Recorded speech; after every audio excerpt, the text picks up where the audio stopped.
Starfield being at 30 FPS feels like an inevitability at this point, from Todd Howard's comments in interviews like the one he did with Lex Friedman, even to the Redfall situation. Many people are now speculating about this reality and what it means for what we can expect to see from Starfield. We have not yet seen more gameplay, and many are going over the old gameplay as well as these interviews. I'm even going to look at Diablo 4 performance info, as well as Ghostwire Tokyo Digital Foundry breakdowns. It's becoming, I think, hard to have confidence in a game the size of Starfield, the size and the scope of a game even hitting 60 FPS at this point on the Xbox Series consoles. And I would like to talk about this from the perspective of a big fan of the game. My expectations are starting to experience all the stages of grief. And so I put all the good info right here at the beginning of the stream so you don't have to go searching for it. And that way, it's all baked on the front. If you hit subscribe and the bell button, you can be here for the live discussions.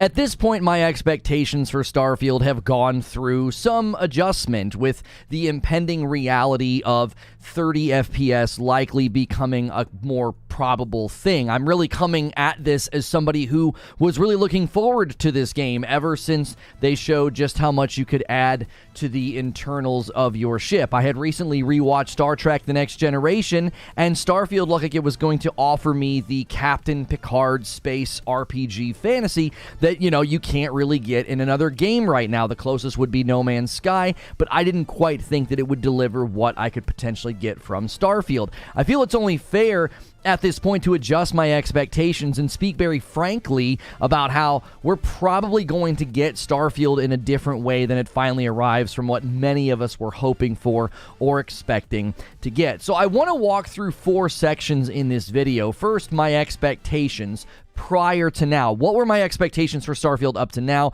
Because I have defended this game quite a bit in my recent coverage. Despite what people will tell you that I hate everything Xbox and only like Sony, I've taken up for Starfield quite a bit in recent videos. So I want to talk about my expectations prior to now. Then I want to talk about the truth. I want to have an honest look at Starfield and what it will likely deliver in light of everything that we know now, as well as just a pattern that we're seeing with the Xbox Series consoles. And then I want to say what my new expectations are. I'm going to adjust and sort of prepare for this game with lower expectations. I think that's a smart move. I'm not being a doomsdayer here. And you know what? If I'm wrong and my expectations are met, well, that's great. Everything that we've seen up to now, can still be delivered. But I actually, in the very last section of the video, I want to address the defenses, because there's a lot of preemptive defense for Starfield surrounding 30 FPS.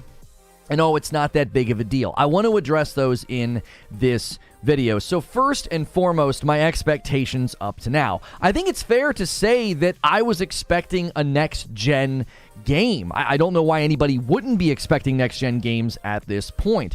Obviously, people would say, well, a next-gen game is pretty subjective. Well, I don't think so. I think at a base level, we know what we should have expected, because the PS5 and the Xbox Series console marketing, along with even consumer debates, I think makes it very clear what next-gen is. At least a bare minimum, I think 1440 resolution, 60 frames per second, faster load times. I think this is a reasonable baseline. Why? Because A, it's what we were promised, and B, that's a step up from old gen that many of us wanted. Better resolution, better frame rate, and better load times. I'm not asking for the moon here, no pun intended. I think that's a general and fair expectation to have. Like, if somebody wants to reach beyond and insist on more, maybe they wanted 4K, maybe they wanted better lighting or whatever, that's fine. I think that's where it does get a little bit subjective, but I think this ground level expectation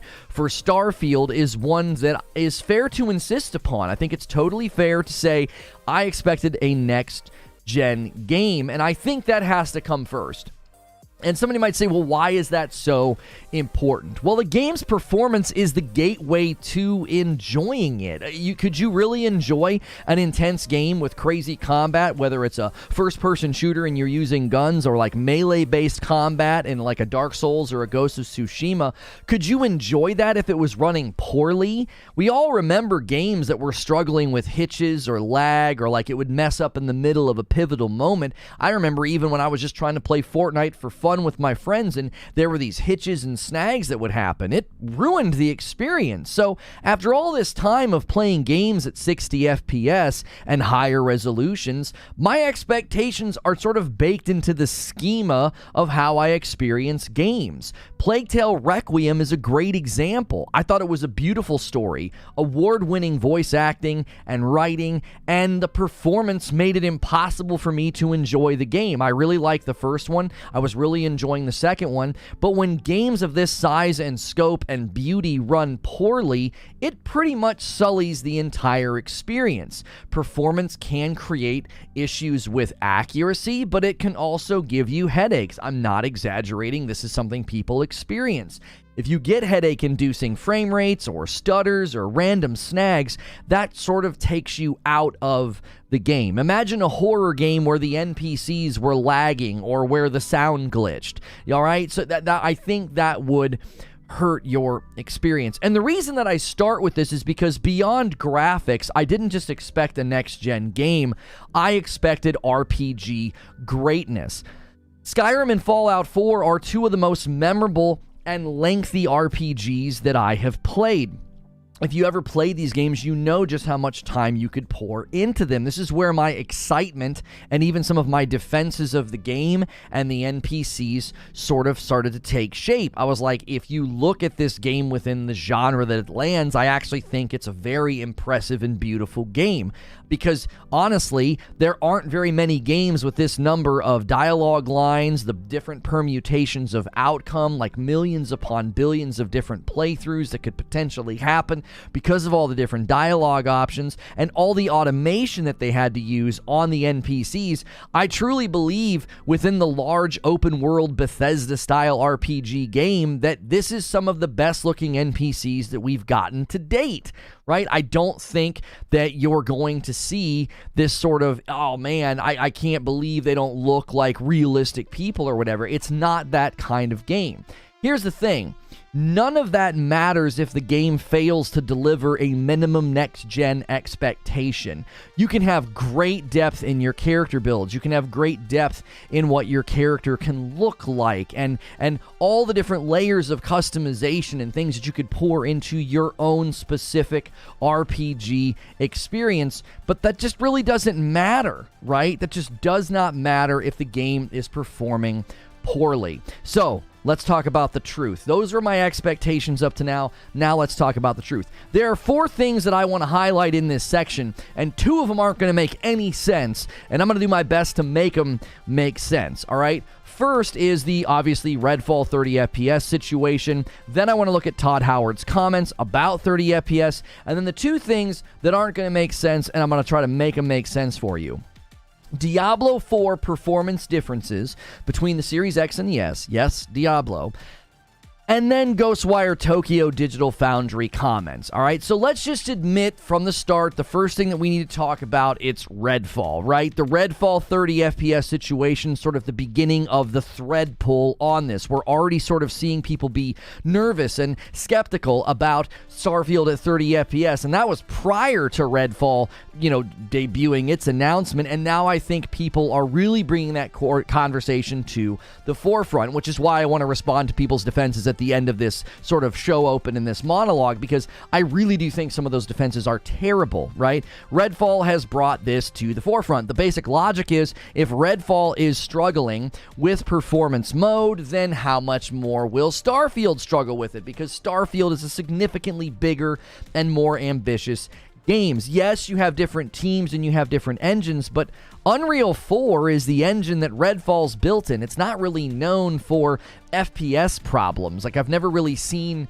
that situation before. There's texture things that can happen on PC that I know is always a struggle that still hasn't been fixed. Many developers and even Digital Foundry videos will reference this, but I've never really seen Unreal video games struggling with FPS on the consoles. Even Fortnite, built in Unreal 4, been recently upgraded to Unreal 5, they squeezed 60 FPS out of the old gen consoles. Seems like a pretty agile, adaptable, customizable, optimizable engine, right? The Creation engine, however, it's known for bugs and optimization struggles. So if they're struggling with Redfall with an engine that shouldn't have as many issues in light of all the games that have come out in Unreal 4, well, then it stands to reason that the Creation engine may also be struggling. And that's going to make sense of why I want to talk about Diablo and Ghostwire, because I think some of this is related to the Xbox Series consoles.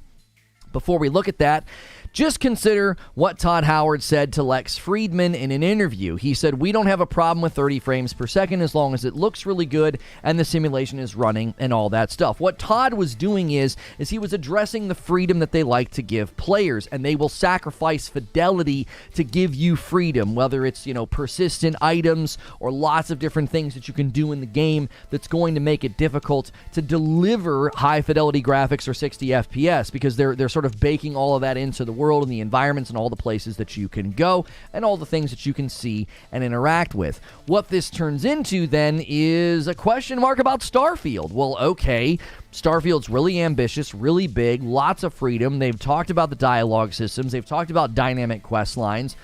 This sounds like the game he's talking about, okay? At this point, I'm willing to say that I think that's what Todd Howard's referring to in the Lex Friedman interview. In his mind, he's got Starfield in mind, and I'll tell you why. Because in the past, that wouldn't have been a question. In the past, when you were building Skyrim or when you were building Fallout 4, there was not a question of, will we make it 30 frames per second? Back when those games were made, that wasn't really part of the debate yet. That was not an expectation from the consumers, which means when they were making Starfield, that was a discussion point. Do we sacrifice 60 FPS to give people all this freedom? This was never a discussion point with Fallout 4 or with Skyrim. I'm fairly certain that back then, nobody was demanding that games of that size deliver 60 FPS. So I'm pretty confident, just through basic deductive reasoning and just sort of logic, that Todd Howard's speaking about Starfield in that interview.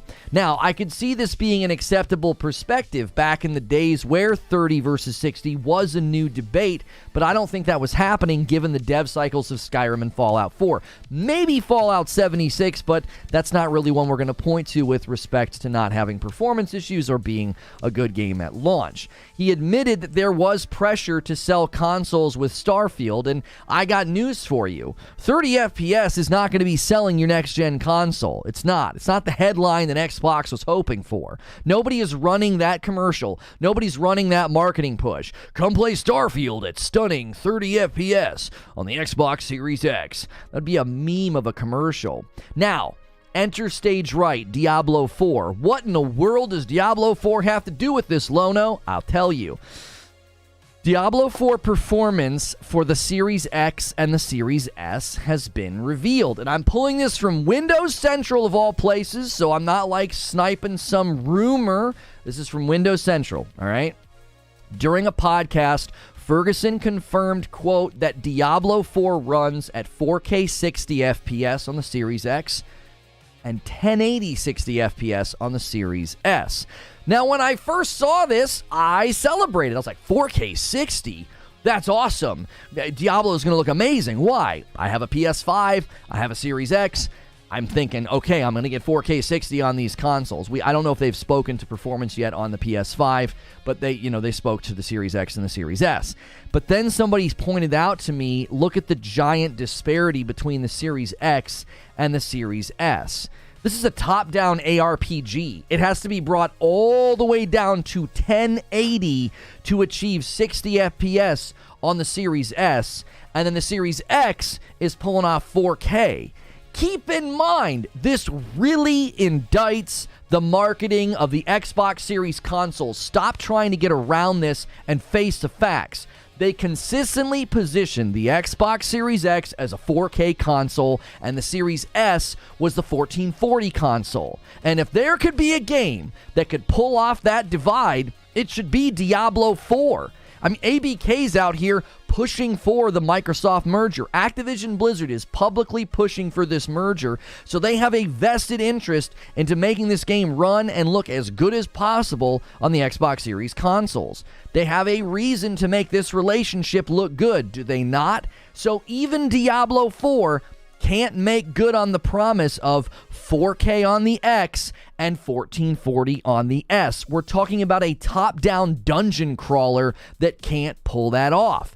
That, I believe, points to a continued narrative and problem that I've tried to draw people's attention to.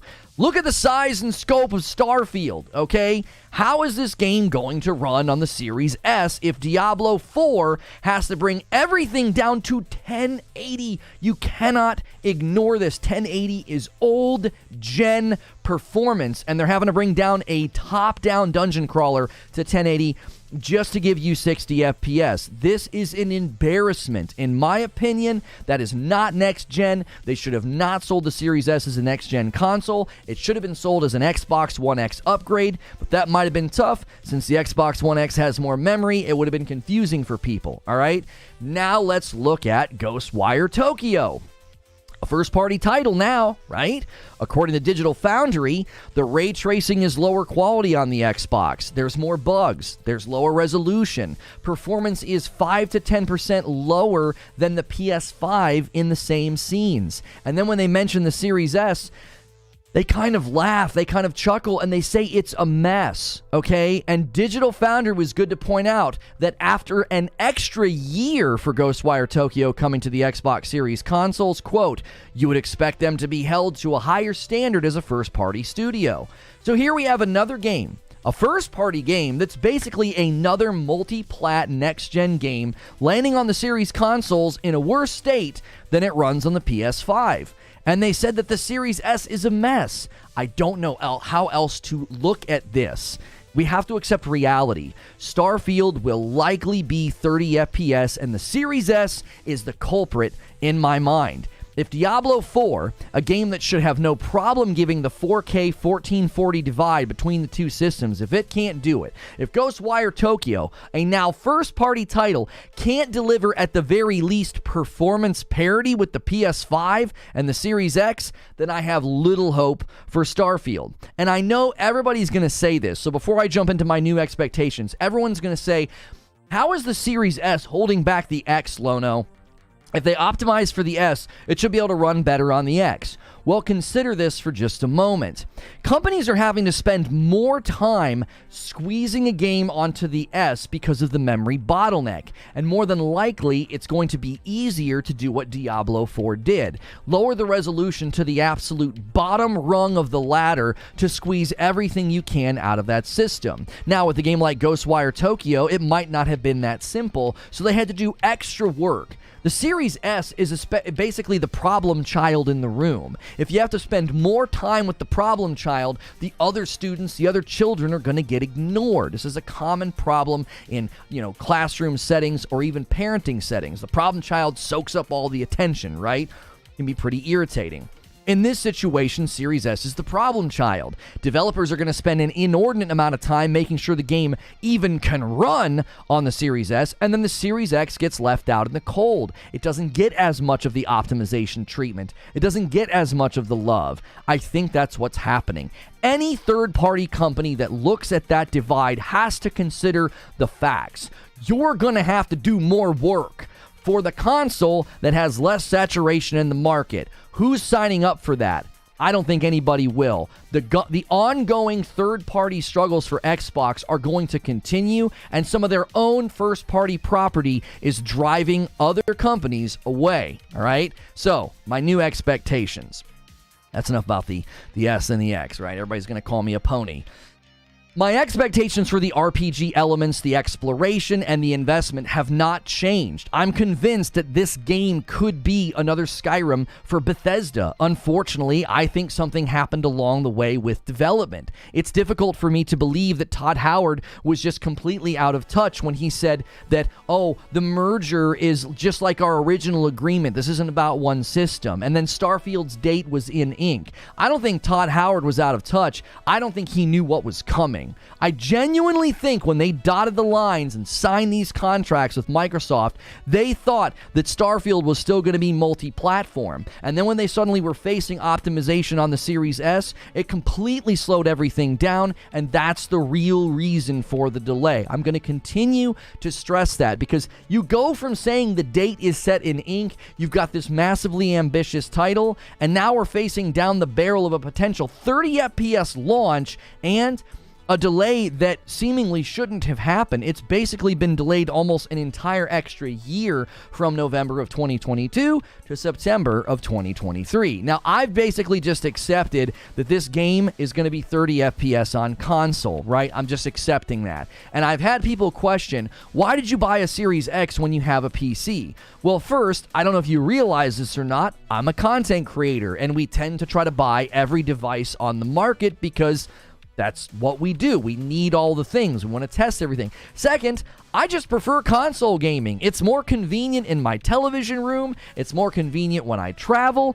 And it's just more straightforward. I was promised a machine that was capable of 4K and 1440 and 60 FPS up to 120 FPS. I thought, my gosh, they're talking about going all the way to 120 FPS. I will surely always get 60. This is something that I always stressed. You can go back and you can watch my coverage. Anytime they talked about FPS, I was excited because in the original marketing for the Series X and the PS5, I was shocked that they were finally mentioning FPS. It was always about the resolution. And I was really worried that this generation would focus too heavily on 4K, 4K, 4K, and that we wouldn't get 60 FPS. And now here we sit, all these games coming out, it looks like the Xbox Series consoles are going to struggle to deliver base-level next-gen confidence, at least from me.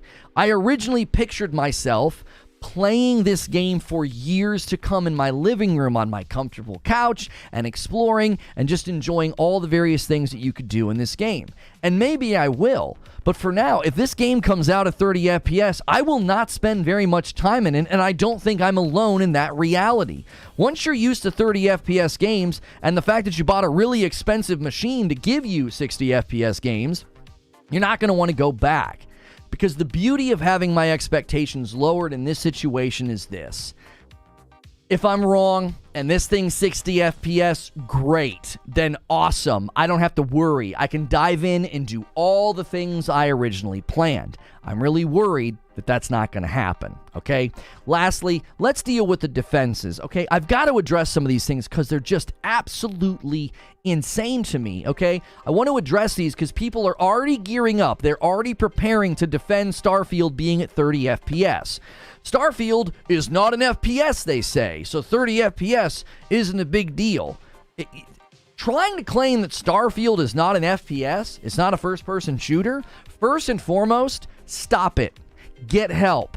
That's ridiculous, and you know it. This is a first-person shooter, okay? To deny that is... it's literally stupid. The entire combat RPG element has nothing but guns on the imagery. It's a first-person shooter, for Pete's sakes. That's the combat skill tree that we're looking at right there. There's a whole little place for you to craft guns, okay? Acting like this game's not a shooter is ludicrous, okay? It's got first-person shooter action all over it, and they showcase it. They literally showcase it in the trailer. Serendipitously, I have this thing looping, and we got a really great scene right there to show you. This is a first-person shooter. Quit kidding yourself. Don't defend 30 FPS by just making up new goalposts and denying that Starfield is a first-person shooter, okay? Secondly, people are saying it's mostly an RPG, so the FPS doesn't matter. Again, this is not a valid defense. So much of what you're going to invest in with respect to the RPG elements will touch down on combat. And also, don't forget spaceflight. Are we really going to look at the space flight and not think that FPS will have an effect on how good it feels?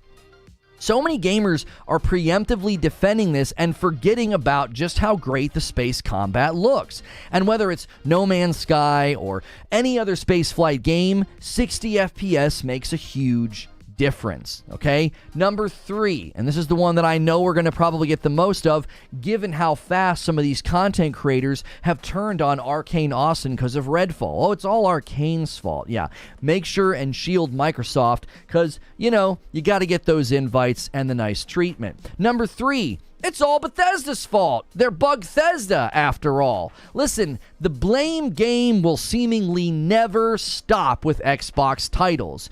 Who did I blame for the bad Last of Us PC port? Who? Go to my content. Who did I place the blame on when they took The Last of Us Part 1 and brought it to PC in an abysmal state? That's how I described it. Who did I blame? I blamed Sony, and I blamed Naughty Dog. I made a video, and I said there's no ownership in the Naughty Dog blog, and I don't even know what happened. Why would you do this with your first party piece of brilliance? What a disaster. I'm going to bring the same energy to Starfield, okay? It'll be on both Xbox and Bethesda, but it's going to be really hard not to lean toward Xbox if another game hits and is both not ready and hitting 30 FPS. Their choices with the Series S will always be in the back of my mind, especially given all of the Series S issues that I've already covered in other videos and I've already mentioned in this video. Fundamentally, I think Starfield will be a good game, maybe even a great game, but too much time has passed and too many promises were made about 60 FPS. So if the game falls below that, I simply won't be able to enjoy it. And Aaron Greenberg can pass the buck and say that, well, we're not going to mandate 60 FPS in some kind of a weird backpedal from his original tweet about 60 FPS being the standard output. I found that response to be completely unprofessional, passing the buck and acting like, well, yeah, we don't require this from the developers, so if you get a 30 FPS game, it's on them. Where is the accountability? Where's the ownership? You promised a generation of console buyers that this console's standard output would be 60 FPS, and when you don't make good on that promise, you're going to turn around and passively blame the developers. Classy. If anything, this feels like if you combine all that we've observed from Todd Howard's remarks to Redfall, we should set our expectations to 30, which is sadly not where I will be spending my time.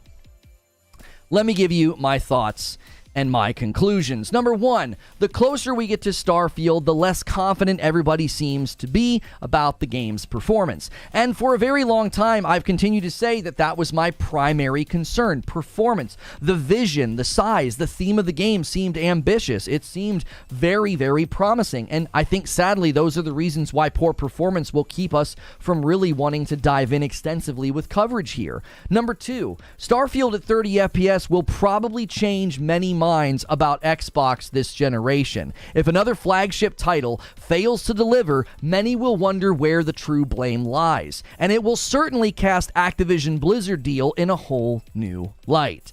Finally, my conclusion. Redfall 30 FPS left us all with more questions than answers, and Starfield 30 FPS will certainly add more questions. Is mid-dev acquisition bad for games? Is it bad for developers to be acquired? Is it bad for all of a sudden developers to be under Microsoft ownership? Could all of this be traced back to Microsoft ownership and their policies, like the 18-month contractual policy that nobody seems to really understand and claim that, well, other companies do it? Do some research. It's not even remotely the same to way other developers and other companies use contracts in game development. Or maybe the Series X and the Series S has feature and performance parity that is treated differently for first-party titles, and we're seeing the results in Redfall and the delay of Starfield. Sadly, we will never get answers to any of these questions, unless, of course, somebody wants to leak it anonymously to the press or, quit and risk getting in big trouble, because I'm sure they sign NDAs when they leave these companies. But I think, with enough titles and enough performance tests, I think we're all going to know very soon. And that's the show open.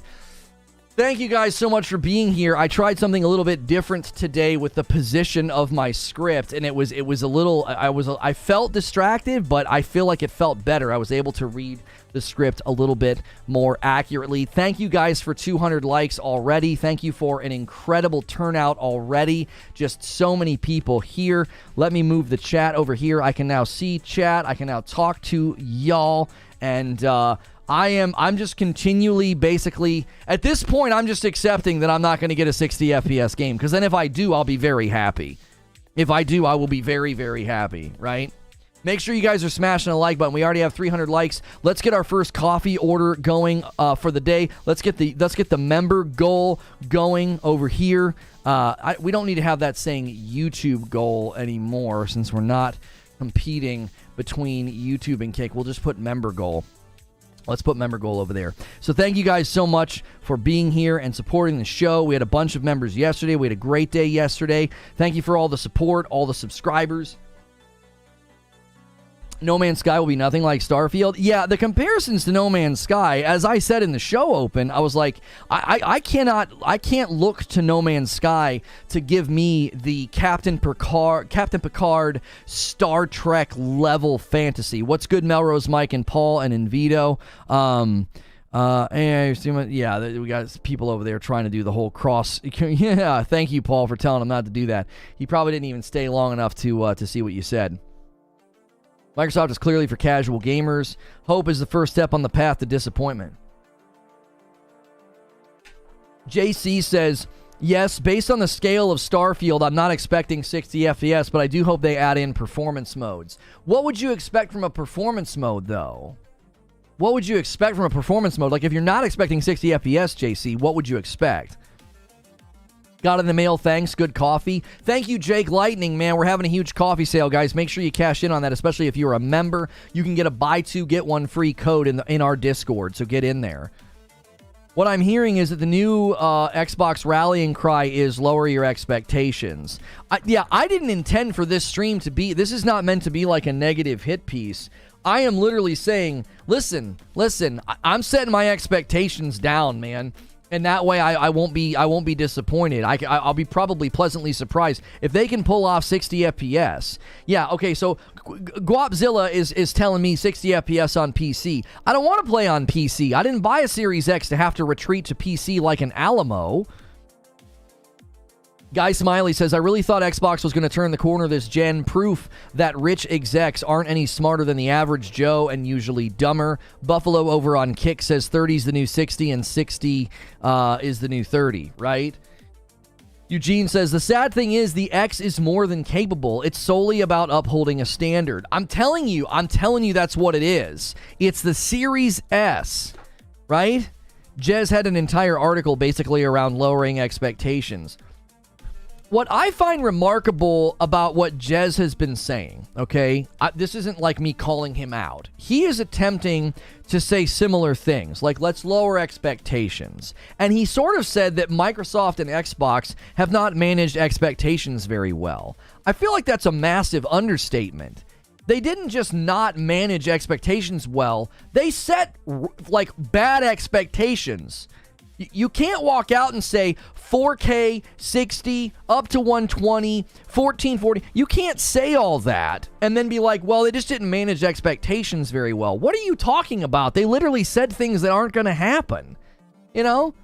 Yeah, there's about 20 roller coasters at this theme park. And then I get there and there's 10. Well, you can't be like, well, there's at least 10. My kids would be like, why'd you tell us there was 20? Oh, I didn't really manage expectations very well. You lied! You lied! That's what they would say. Zubair says, they didn't fail to act, they acted improperly. I'm not talking about you, says Guap. I'm talking about the folks saying they didn't expect 60 FPS. Right. I mean, I don't want to play this game on PC. That's one of the pushbacks, right? But up to. Sergeant McCluskey, I know what you're doing, right? You're memeing on the up to thing. I don't get why people retreat to that. They never said up to 60. They said up to 120. Listen, I'm trying not to get wound up. I'm already getting wound up. They didn't say up to 60. That's such a bogus new narrative. Oh, they just said up to. Shut the frick up. That's not what they said. They said up to 120. They acted like 60 was the floor, 60 was the standard. And yeah, I got my Punisher shirt on for a reason. They didn't say up to 60. They said up to 120. Up to 120. You're giving me a fourth of that, and I'm supposed to take that with a smile? DJ Steph with a $5 super chat tip. I wondered how it's going to run on PC considering they can't even hit 60 on console. If up to is true, doesn't that mean 15 FPS is acceptable? Yeah, exactly. Aaron Greenberg said 60 FPS is the standard. He did not say up to. He didn't say that. That is such a false narrative at this point. You guys know how Tiger Woods would always wear, the red shirt on the last day? I always wear the Punisher shirt when things are happening. I hope you guys know that. Like, when you see the Punisher shirt, you'll be like, oh, what happened? The white potato. Justification with 10 months of memberships. They sold those boxes with 60 FPS as the floor. That's exactly right. But is Redfall a AAA game? What? Yes. Arcane Austin? The history of Arcane games? Dishonored? Dishonored 2? Deathloop? Yes. Redfall was supposed to be considered a AAA game. You got all that money, you got all that Microsoft money, you got Bethesda and Arcane behind it. Come on now. Let's not even try that one. The Xbox Series S says up to 120 on the box. Listen, anybody trying to run with the narrative of like, it's totally fine for Starfield 30 FPS to be a thing because they said up to. Listen to me. Stop it. Are you the same people that came into my chat constantly and said the Series S has more 120 FPS games than the PS5? Are you those same people? Well, where's that energy?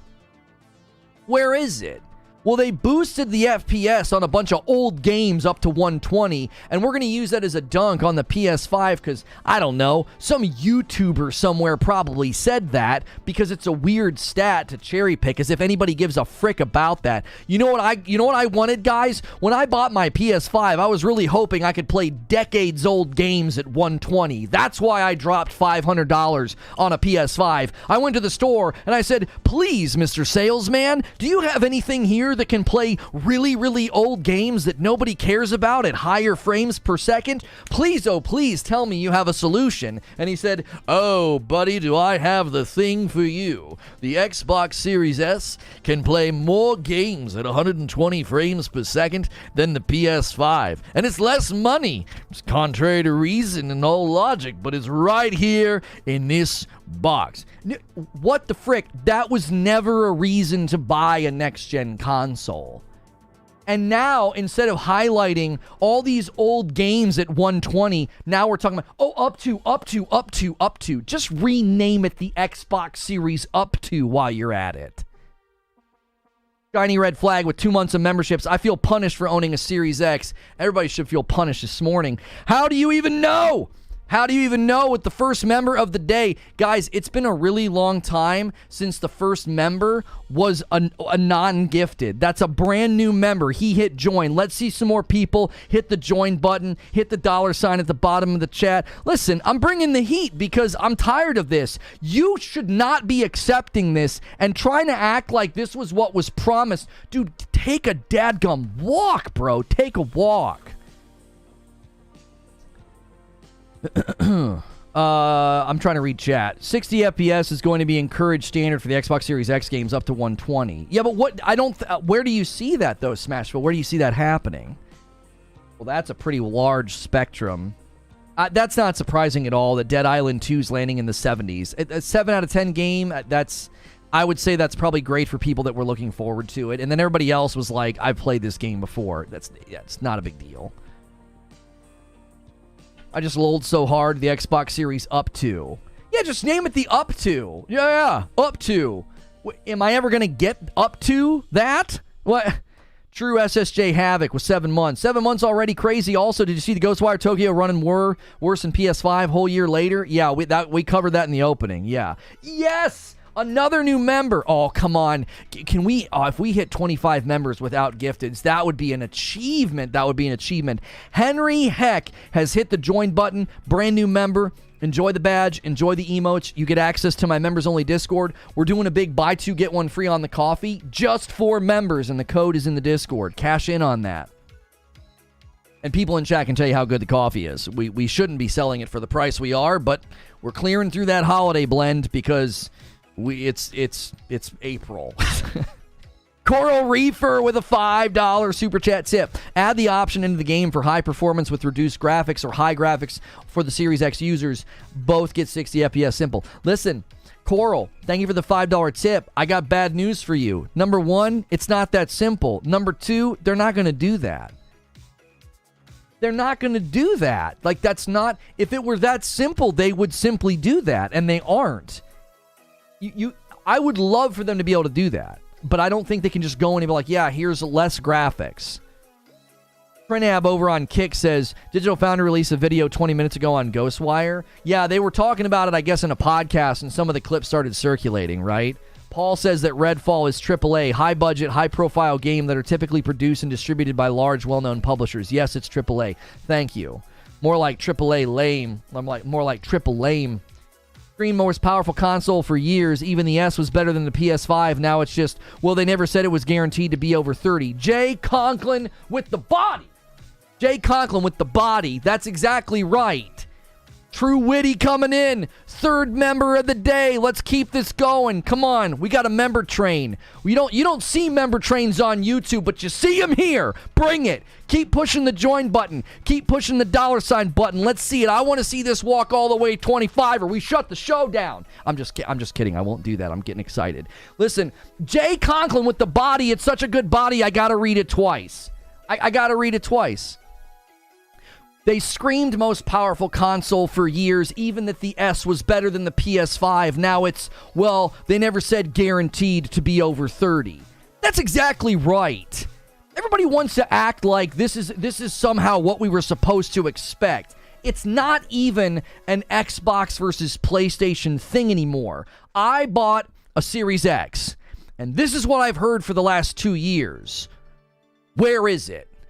Where's the Series X that I was promised? Because I don't think it's in my house right now. Duncan with 8 months. I sold my Xbox Series X because it wasn't the same and I wasn't promised what I was promised. No good games, was bored, so I made the switch to PS5. Doctor's office with 9 months says I own a Series X for 1 year. Microsoft has yet to convince me to purchase Game Pass. Raphael jumping back in. That's a renewal. That's a renewal. Thank you, Raphael. I want new members. You renewals are amazing, but I gift 5 members every 25. I can't do that on renewals. It would be very bad for me if I did that. Guapzilla says, shout out to Twitter homies. Steady flow. I listen. I speak fluent white, but I'm doing my best here. Steady flow. And Henry Heck. There we go. I got it. I did call a guy whose name was Trayvon the other day. I called him Trevin. So I'm, and oh no, it was Devin. It was probably Davon. Listen, I'm doing my best, right? I'm the substitute teacher from Key and Peele, but I'm in the other direction. I just mess people's names up all day long. All Wheezy. My man Wheezy with 19 months and it's a member plus says, I'm glad I've been calling the Series S an issue since day one and so many people finally catching on. I wasn't the only one, but man, does it feel good. Wheezy, we tried to draw attention to the Xbox Series S here so many times and we just got called haters. And it's like, we're not hating. We're pointing to basic tech stats. Like, how is that hating? I don't understand. Easy for someone who occasionally plays games and has no only friends on a specific platform to make that swap. What, are you talking about me? You're not talking about me, are you? But Chia was 30 FPS. It's not even 30 FPS anymore. Some cute little indie title with a little girl exploring an island that was made by like 7 people in a garage, and they added 30 FPS up to 60. They added the 60 FPS patch within like a week. I actually don't think they made it in a garage. I'm just being silly. I don't know how many people worked on Chia, but it's clearly like a little indie title. It clearly is like a little indie title. They're out of here trying to bag on PlayStation with Chia. Wheezy says, as one of your few black friends, you're embarrassing yourself. You're embarrassing me, bro. Stop. Hey, come on now. Like, I'm just being me. I thought you liked me. If they did just come out and say we lied, we'd actually move forward in the right direction, actually start hiring talent. Isn't it crazy, Retribution, how coming out and admitting that you lied seems like the right solution to move forward? Anyway, Cowboy says, Lono, come on, man. Game Pass is the best value in gaming because you get $70 game for $15. So I don't want to hear any complaining. Listen, Cowboy. Cowboy ain't holding back anymore. He's out here. How many hit pieces are you going to put on Doc Dark? How many hit pieces are you going to put out, bro? Leave that man alone. He's in mourning right now. Leave Doc Dark alone, bro. He's grieving, okay? Quit taking cheap shots at my man Dark. He's trying to cope. He's doing the best he can. Doc, I love you. I love you. We're gonna hang in real life one day. Come on now. Leave that man alone. Oh, golly. It's not a good time. It's not a good time to be an Xbox fan. It just isn't. It hurts. This stream hurts. All right? I was, from the very first time, right? What's good, Super Titan? Thank you so much. From the very first time we saw Starfield, I was kind of excited. I thought, this could be amazing. This could be a game to really usher in a new era. And my excitement really turned a corner when they showed that one video and that one presentation, and they just showed all the things you could do in the ship. And they talked about how you can like add staff to your ship. And to me, you know what it reminded me of? It reminded me of Agents of S.H.I.E.L.D. when they'd be on like the Quinjet and they had all like the stations and all the technology. But it also reminded me of Star Trek. I was like, bro, this is gonna be awesome. I'm gonna literally create the Starship Enterprise in Starfield. I'm gonna do it. It's gonna be great. But then the closer we got, I started seeing things and started looking at the gameplay and thinking, I don't know. And then, bro, the freaking the Redfall thing just shot the whole thing to sunshine for me. This man months ago said that Ragnarok would be the peak graphics and performance this generation. Now he's going to eat his words. I actually never said that. You can't find a quote where I said that. You're misquoting me. I said, and I will quote myself here because I'm always very careful in my predictions. You're not very careful with your summaries because you have an axe to grind. I said numerous times that I thought Horizon Forbidden West and God of War Ragnarok were, quote, close to the ceiling of graphical fidelity on these consoles. If you go and look at Final Fantasy XVI, a game that's being touted as showing off the true power of the PlayStation 5, I don't think Final Fantasy XVI is blowing Horizon Forbidden West and God of War Ragnarok out of the water. I think late-gen PS5 games will tap into faster load times, like new features. They're not going to suddenly blast the graphical fidelity roof off of the building. That's been my prediction, is that we're close to the ceiling. I didn't say we were at the ceiling. I said we were close to the ceiling. And the reason that I said that is, let's say Spider-Man 2 comes out, and it has more things in it that are more graphically impressive than Ragnarok. The difference won't be as great. Do you understand? When I say we're close to the ceiling, what I mean is, if you can point out differences in graphical fidelity, it's going to be smaller. That's the point. Previous generations of consoles, like your early titles and your late titles, were like this far apart in graphical fidelity. I've been saying that God of War Ragnarok and Horizon Forbidden West are closer to the ceiling, so anything that gets to the ceiling, it's not going to feel as extreme. That's been my point since moment one. You're just misrepresenting what I have said. I literally watched you ban a guy because he disagreed with you, and now you're backtracking saying you never said that? Yeah, because I never did. People in chat will take up for me on this one. I never said we are at the ceiling. I've consistently said we are close to the ceiling, so the differences between games right now and games late gen, it's going to be a smaller difference than what we've seen in the past. The jump just won't be as extreme. That's what I've always said. I've never banned anybody for disagreeing with me on that. That's not true.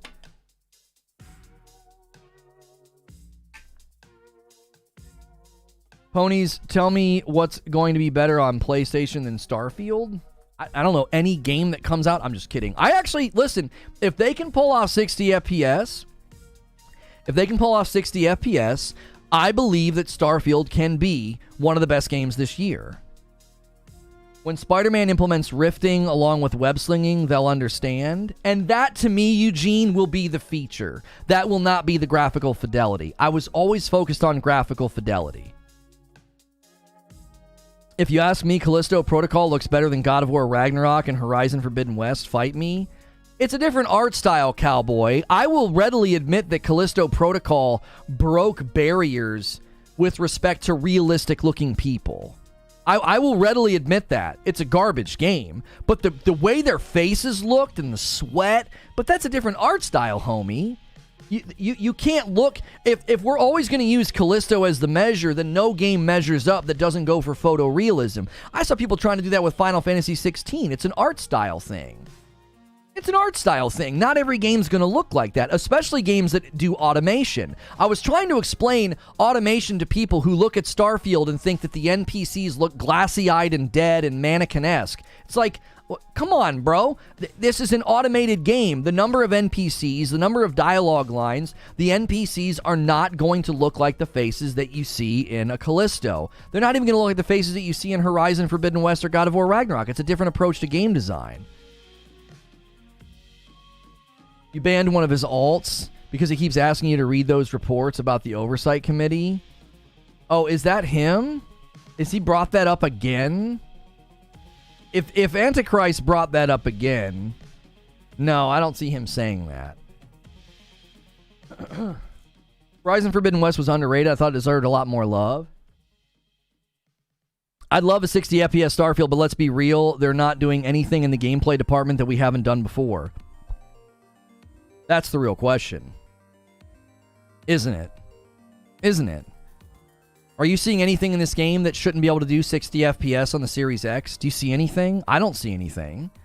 There are plenty of games that right now you can boot up and play that are at this level of graphics. I do think the NPCs look better than games of this scope and size. Like, if you go play games that are this large and you look at their faces, like, just look at the NPCs and the faces in Hogwarts Legacy. There's so many people, there's so many dialogue lines, they automate it all, and everybody looks a little bit, not living, right? I actually hope Starfield gets delayed because they wanted to get to 60 FPS. Okay, so Maddie Plays. I didn't get to watch the entire video because I got interrupted. But Maddie Plays has a theory. He thinks that they let this drop about Redfall because they wanted to test public reception to 30 FPS. Now, I don't know. I love a good tinfoil hat theory. But Mr. Maddie might be going a little bit too deep down in the cave. I'm like, I don't know about that. I don't know about that. All you had to do was watch what happened to Gotham Knights to see that people are not going to accept this. People will be very angry.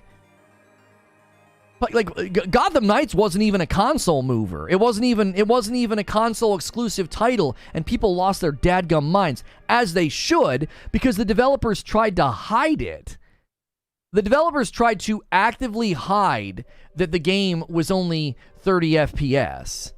We literally had a guy in their Discord who asked about it, and he got timed out for asking the question. He just asked, is the game going to be 60 FPS? And they timed him out. They were trying to keep it quiet. The fact that somebody instantly timed him out means they were on marching orders to keep that quiet. Almost 900 viewers and only 3 new subs, says Ronald Mayday. He says, come on, chat. Yeah, chat. We have almost 900 people here. Let's see it. Let's see it. Listen, if you've never been here before, I know people on Twitter are trying to convince you that like I'm a Sony pony. If you go back and watch, I have a whole Starfield playlist, a whole Starfield podcast. If you go back and watch, right? You go back and watch that, you will quickly see that I have tons of Starfield content and I have been in this game's corner for a while. I have actively defended this game. Anytime people bring up the NPCs look like mannequins and the NPCs look bad. And, I always take up for the game and say, I think people are overstating. I think people are being too critical. I think if you look at this game within the framework that it's landing in of a game this size, of a game of this scope, then you 100% will see this game looks amazing. I really do. I think Starfield looks amazing in comparison to other games in this genre. Yo, he not only did a brand new membership today, he's doing a brand new, his first time ever super chat. Hey bro, listening to this while making some breakfast with my pops. That shot of the vampire lady from Redfall in your video the other day. Thank you for the $5 tip in the super chat. And see Lou coming in. And I don't know what happened. There we go. I don't know what happened. There we go. 4 members on the day. Let's see it. We said, look, we don't want this to be all gifteds all the time. Every 25 members, I gift 5. Lono, is this just speculation based on Redfall's performance? No, let me give you a recap. So those of you that are tuning in right now, I did like a 20-minute opening monologue. I'll give you a recap now. We're about an hour into the stream, so do me a favor. Smash that like button. Let's set our sights on the next like milestone, and let's set our sights on some members here, right? You can hit the join button or the $ at the bottom of the chat. It supports me directly. This channel is what I do full time, and we don't run ads because we live off the generosity of viewers who do memberships. Okay. Here's a recap. I basically walked through what my expectations were because I was extremely excited about this game, but then I walked through the truth, and I took a look at the Redfall 30 FPS situation, but I also looked at Todd Howard's comments where he said that they are okay with 30 FPS as long as they get a lot of freedom. He sat down with Lex Friedman and he did an interview, and he said that as long as the player has a lot of freedom and everything's running really well, we are willing to sacrifice graphical fidelity. He said, even 30 FPS is okay with us. Right?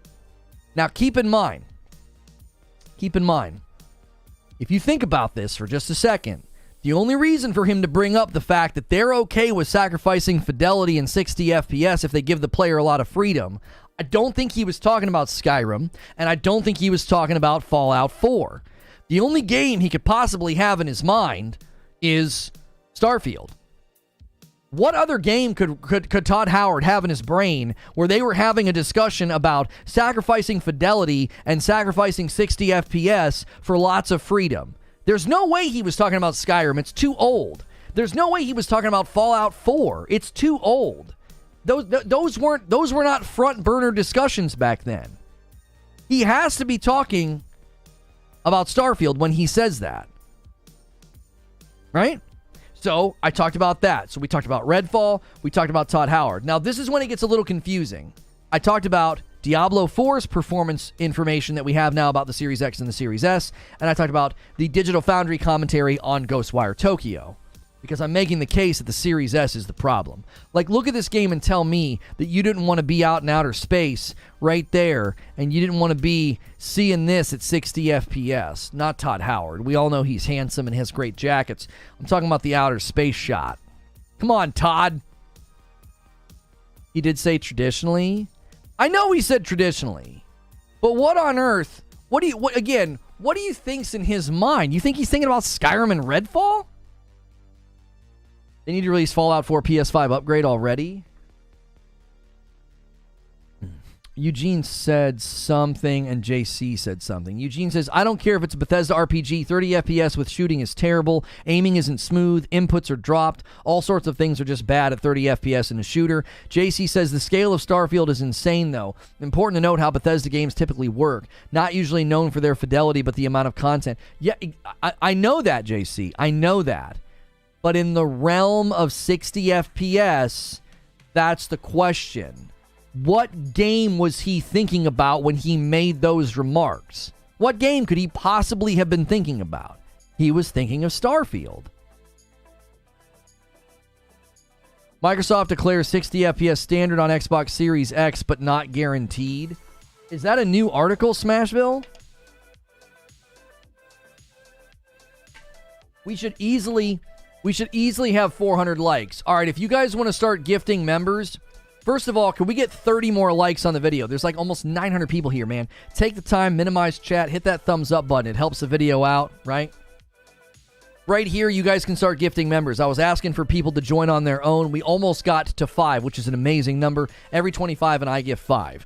So those of you that want to jump in and join, help out, or gift, you can start doing that. 60 is a minimum. We know this.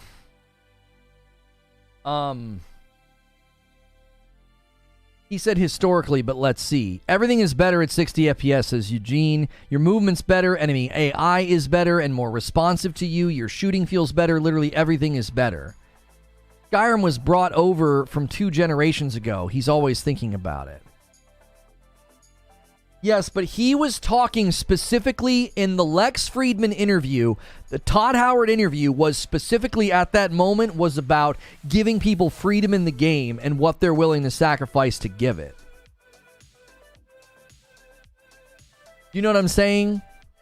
So like I don't think in his mind he was thinking about their old games. If Todd Howard believes that 30 FPS BS, why do all his games run at 60 FPS on PC? I think he spoke to that, Guapzilla. I think he talked about how in his mind, console gaming is what he prefers. He prefers just to sit at the television. I'm not saying I don't want 60, says JC. I really want them to push every new title to 60 FPS. What's good, Broken Lobo? Good to see you in the chat. Seen some of those tweets, man. I appreciate it. Honestly, these devs put too much effort on fidelity while they ignore performance. Oh, wait, Horizon Forbidden West has both. Oh, stop. I guess it's true that the Xbox Series consoles is harder to work on than other platforms. It's basic math, bro. It's basic math. If you come to the Xbox Series consoles, right, and you're going to make your game run on the Xbox Series consoles, that is exactly what you have to do, is more work. You're facing down the barrel of more work. Who are you going to want to make games for? Are you going to want to make games for the console where you're building for one system? Or are you going to want to make games for the console where you have to make for 2 systems and one of the systems is weaker, so you have to cut features and cut stuff out?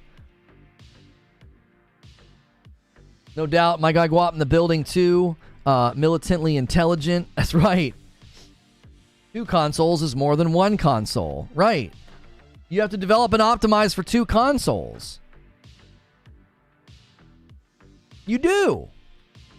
Looks like you're being throttled by YouTube. Are you on the YouTube nihilist? How would I be being throttled? I have a channel with less than 30,000 subscribers and almost 1,000 people watching me. In what universe does that look like throttling? Go watch other channels that are like 3 times my size stream and tell me how many people watch. Why is there hype for Fable and State of Decay 3? Dismissed for Redfall and Starfield? Those 2 games have been Microsoft's moneymakers and are being developed right now. We haven't seen anything. We don't know timetables. There were rumors about Fable having trouble. So why would I be hyped about those? Why would you? Is that what you're going to do? Is that literally the meme now? Wait until? I was told wait until Redfall and Starfield. Now Redfall and Starfield are looking like they're not going to be tectonic. They're not going to be industry impacting. They're not going to be that impressive. So I'm supposed to be like, bro, you're just going to ignore Fable and State of Decay 3? Ignore what? A logo? That's what I'm supposed to care about right now is a logo?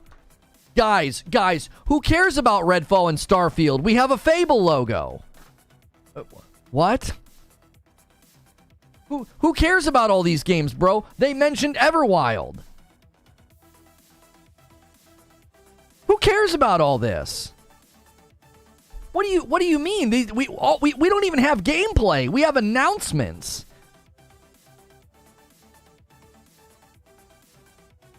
Like I said the other day, I'm so glad I bought a new PC instead of a console. Wait until. Yeah, it's been wait until for 9 years. 10 more, I guess. Right. We don't even know the timeline of Fable and State of Decay 3. We don't even know the timeline. Why are you so obsessed with games? Can't just being an Xbox owner be enough?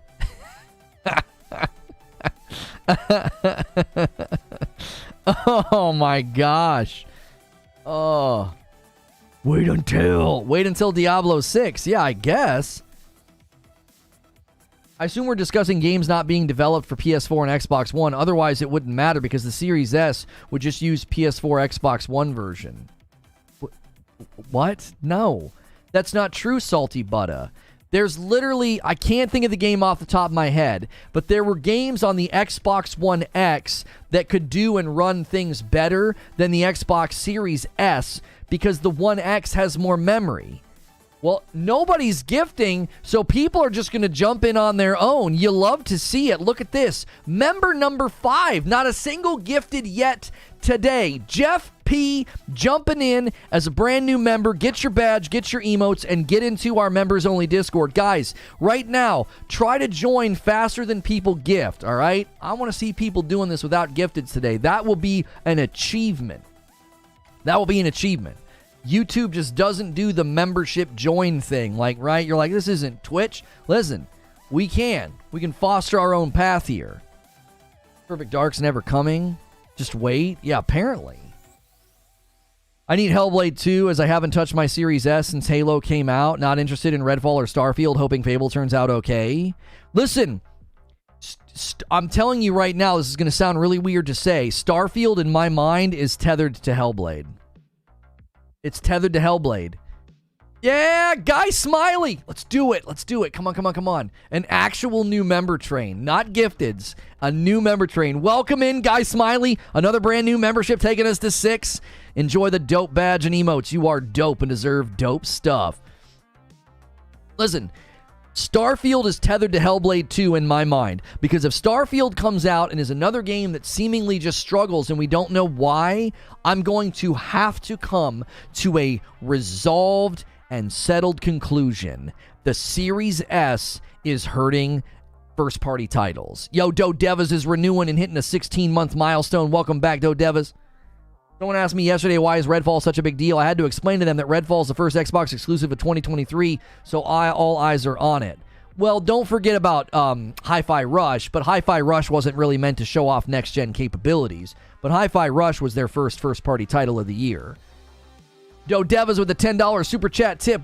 Thank you very much, man. This is very generous. See what you guys are doing?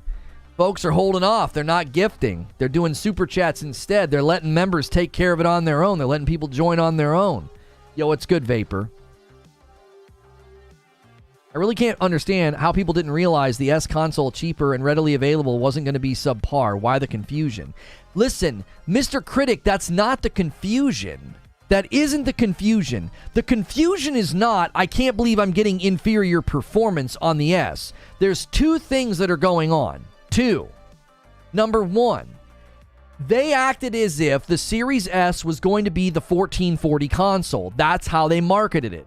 Series X was the 4K, and then the Series S was the 1440. It's almost never hitting 1440, all right? Especially not 1440 60. If you want 60 FPS on that machine, you're either running a super old game with FPS boost, or you're running the game at 900 to 1080, which is old-gen resolution.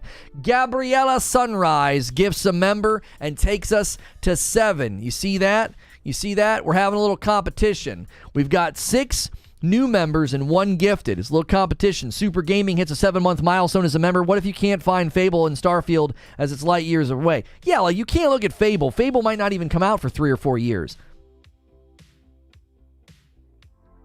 So there's 2 things to say about the Series S. I'm still responding. My response got interrupted to Mr. Critic, okay? So at one level, you have to look at how they marketed it. At the second level, homie, I'm not even talking about, oh, the Series S is underperforming where I expected it to. As far as I can tell, the Series S is holding back first-party games on the Xbox Series consoles. It's holding them back. And I think Redfall and Starfield are just the beginning.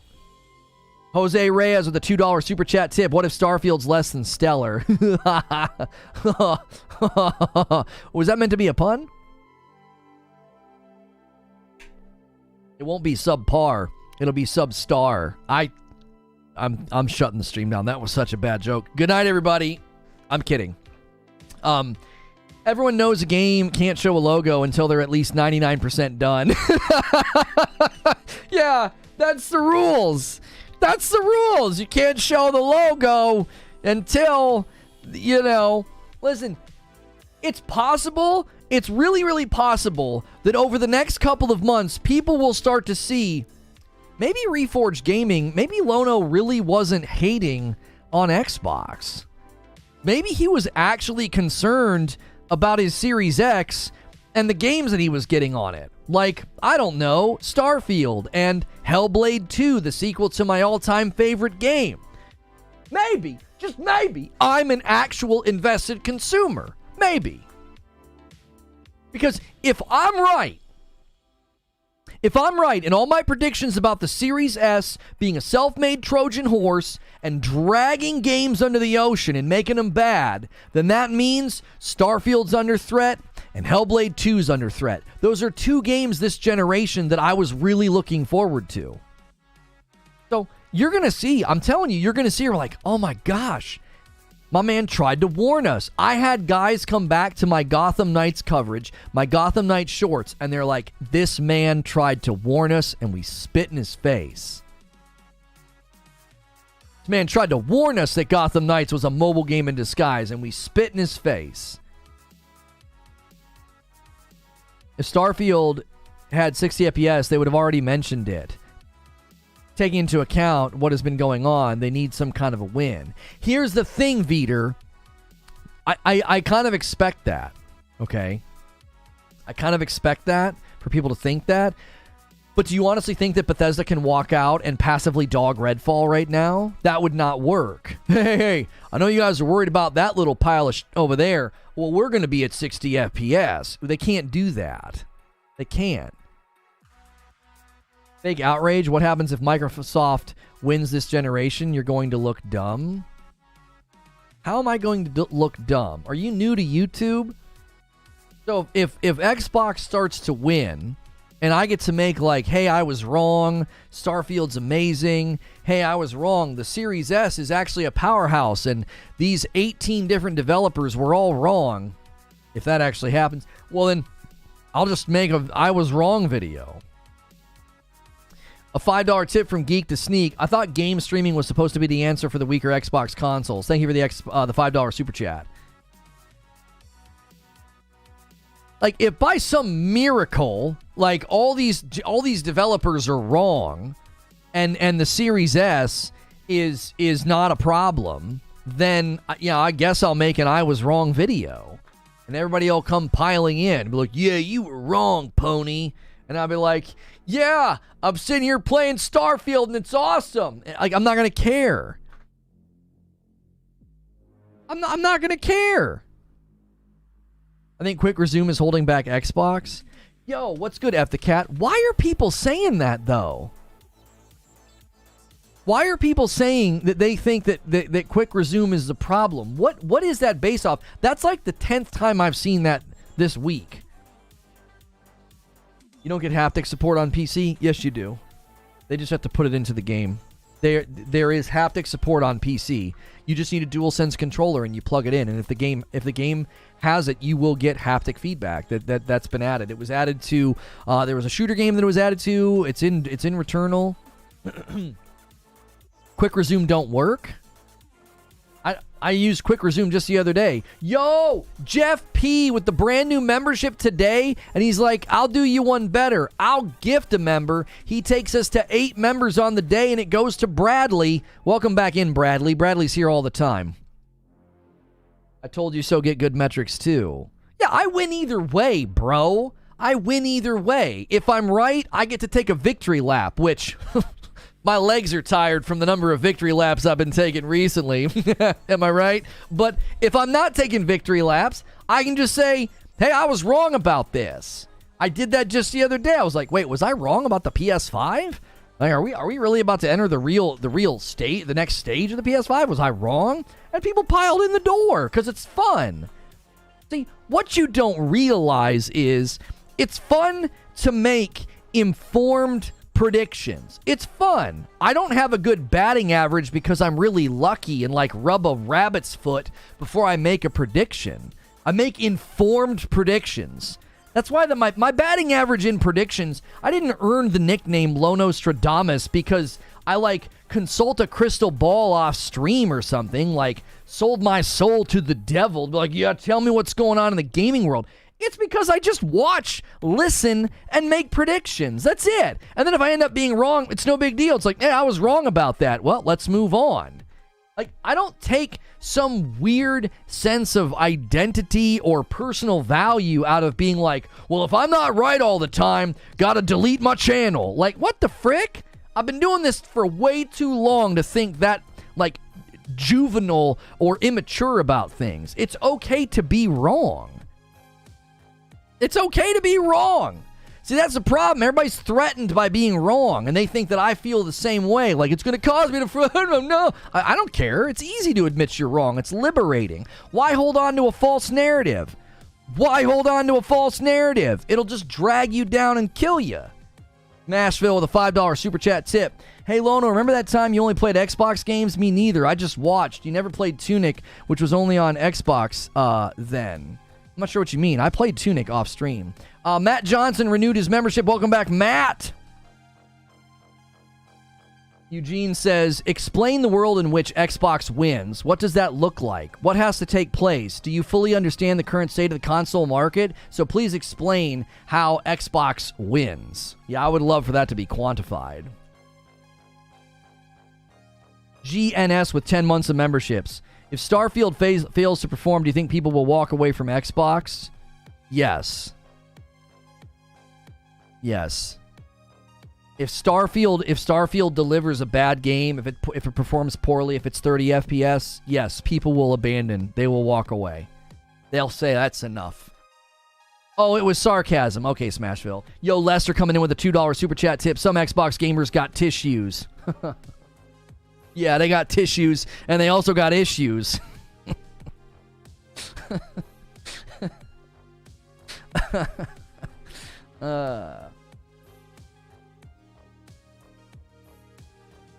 I got 99 problems and an S ain't one. I tell you that. Oh, oh my gosh. The narrative shifting is honestly cringe at this point. I'd be peed off at spending $500 on a console and AAA first party running at 30 FPS, especially after it's been marketed at 60. That's right. Yo, Rad Remington. This guy reached out on Twitter. Super nice guy. Taking us to 9 members on the day. Jumping in with the join button. I love to see it. 7 of these are brand new people. 7. Keep it going. If you like my content and you've been watching for a couple of weeks, man, it's $5 for the whole month. You get in my Discord. You get to debrief with me. Listen. There's been some drama, okay? And you will never get me to talk about it in a public stream. But I'll do a little dish. I'll do a little dishing for members in member streams. That's a good reason to be a member, you know? When it gets a little spicy out there, we got to take that behind the curtain. And that's just for members. So that's a great reason to join, you know? Series X and the X combined are on pace to sell similar numbers as their worst-selling console ever, says Creature. Not sure how it would work for them to win. Yeah, like, what is a win look like at this point for Xbox? This is not an Xbox dunking stream. It's not. To me, this game right here, this is it. This is it, man. This is their chance this year. To land something that is truly a reason to be on their ecosystem. And here's the real problem. Let's say it's amazing. Let's say it's highly praised. I want you to consider something with me. And it's under this category of 30 FPS. People are already saying it, and they don't realize what they're saying. Oh, this is beautiful. This just came to me. I wish I would have included this in the monologue. There's a lot of people saying it's no big deal if Starfield's at 30 FPS. Just play on a PC. Really? And you think that's the right response? Do you think that's a really, really good marketing headline for the Series X? Starfield, best played on a PC. Their big first-party title finally lands, and that's your headline. Yo, T-Grim gifted a membership to the real YouTube Shadow, taking us to 10 members on the day. Almost halfway there.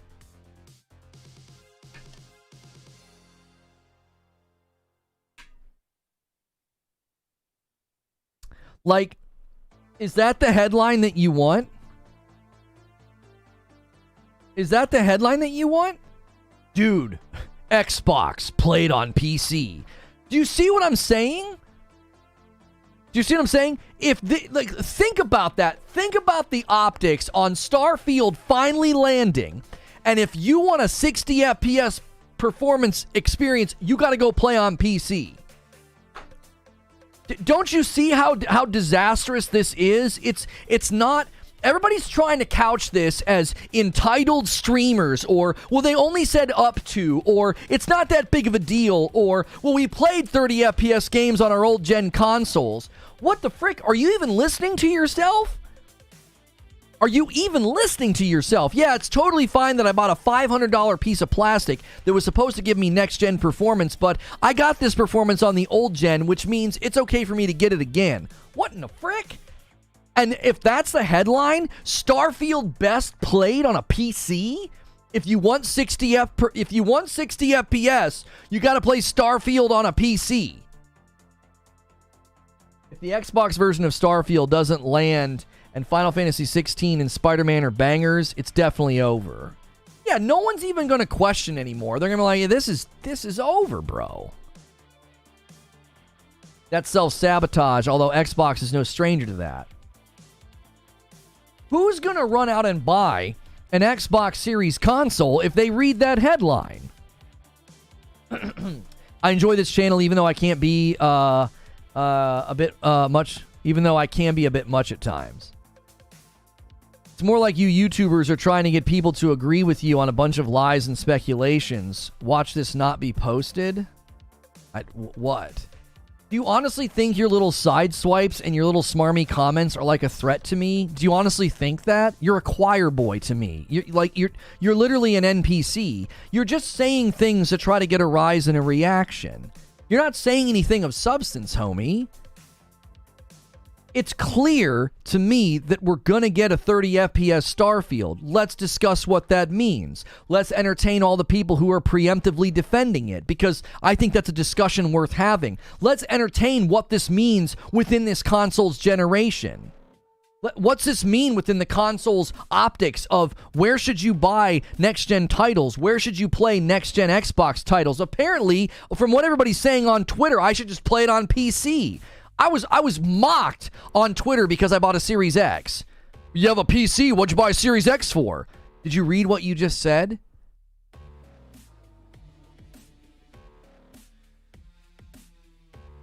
Did you read what you just said? Like, oh, apparently I shouldn't have bought a Series X. The lack of launch titles from them is so telling. How do you hype up the next gen and claim you're ready, and when PlayStation looked more prepared with what they released day one? Did you see Verizon's offering Xbox Series S if you're a customer? Just saturate the market with that thing.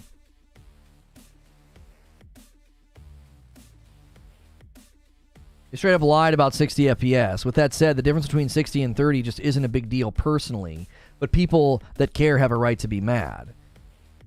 Well, that's the thing, Baba Yaga. If you don't care, then that is immaterial to the discussion. If I go to the movie theater and they tell me that they've got this new technology and the screen is this size and I'm going to get this brand new way of watching the movie, and I go in and it's not true. The screen's not as big as they promised, and they're not running this new high-definition technology. And I go out and complain.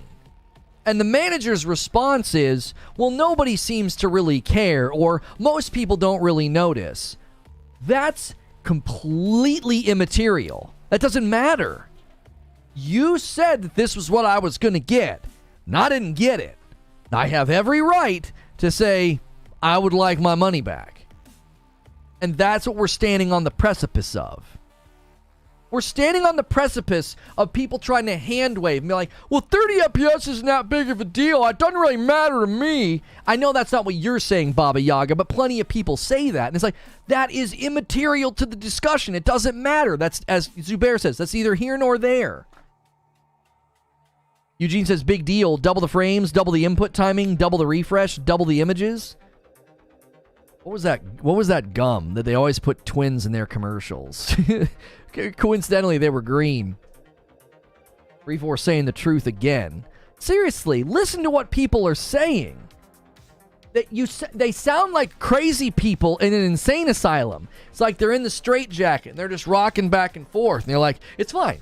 It's fine. It's fine. 60 FPS isn't that big of a deal. 30 FPS is fine. We had 30 FPS for the entire last generation. It's totally fine. It's totally fine. I played plenty of games at 30 FPS. In fact, most of my life as playing video games is probably a greater saturation of 30 FPS games. It's totally fine. Even though they said 60 FPS is going to be standard output and up to 120 FPS is possible, 30 FPS is just not that big of a deal. It's not even really an FPS, even though most of the footage features first-person shooter mechanics and first-person shooter shooting and making the guns better and stronger. And there's actually entire systems of skill trees that's built around the guns. It's just not that big of a deal. It's mostly an RPG, man. It's not that big of a deal. They said up to, and then they're going to have an aneurysm. Because it's like, bro, what are you saying? What are you saying? Stop it. Stop it. You sound crazy. You sound like a crazy person.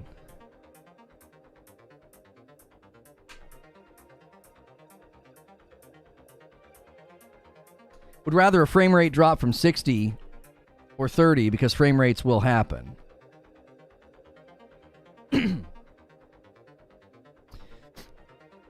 Yeah, we're going to have to add a short for that. We'll have to go back and record that one.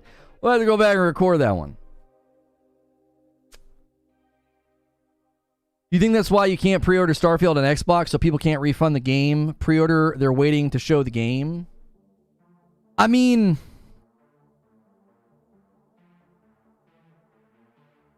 oh my gosh, I skipped your super, Brett? No, I didn't. Did I really? I am so sorry. Brett Williams with a $5 super chat chip. Always getting slow camera with Starfield footage to hide the 30 FPS from the untrained eye. It's going to be a stuttering 30 FPS at best. Guys, can we get a bunch of people in chat to say that Brett Williams is handsome? We need to tell this man he's handsome and he's nice.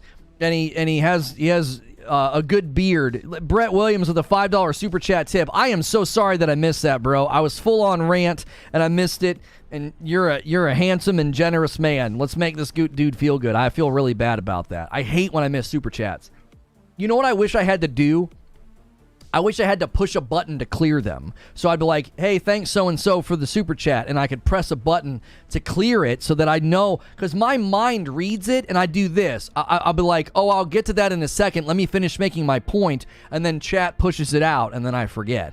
Lesser with a $5 super chat tip. If Redfall turns out horrible on PC, then we can blame Game Pass. Finally, the Xbox being the root of the cause. You can't blame Game Pass. Yet. If you guys didn't see my man Doc Dark slapping his hands and calling you an idiot and calling you stupid, he didn't just give you the stupid, he gave you the stupid. That one hurts. I feel that. He didn't just give you the stupid. He said stupid. Anyway. Yo, Patrick with the $2 tip says Brett is a cutie. My man Calbo with a $5 super chat. Lono, you got to clip that. I'm going to need you to do that once a stream. That was epic. Thank you. I don't think you can blame Game Pass yet.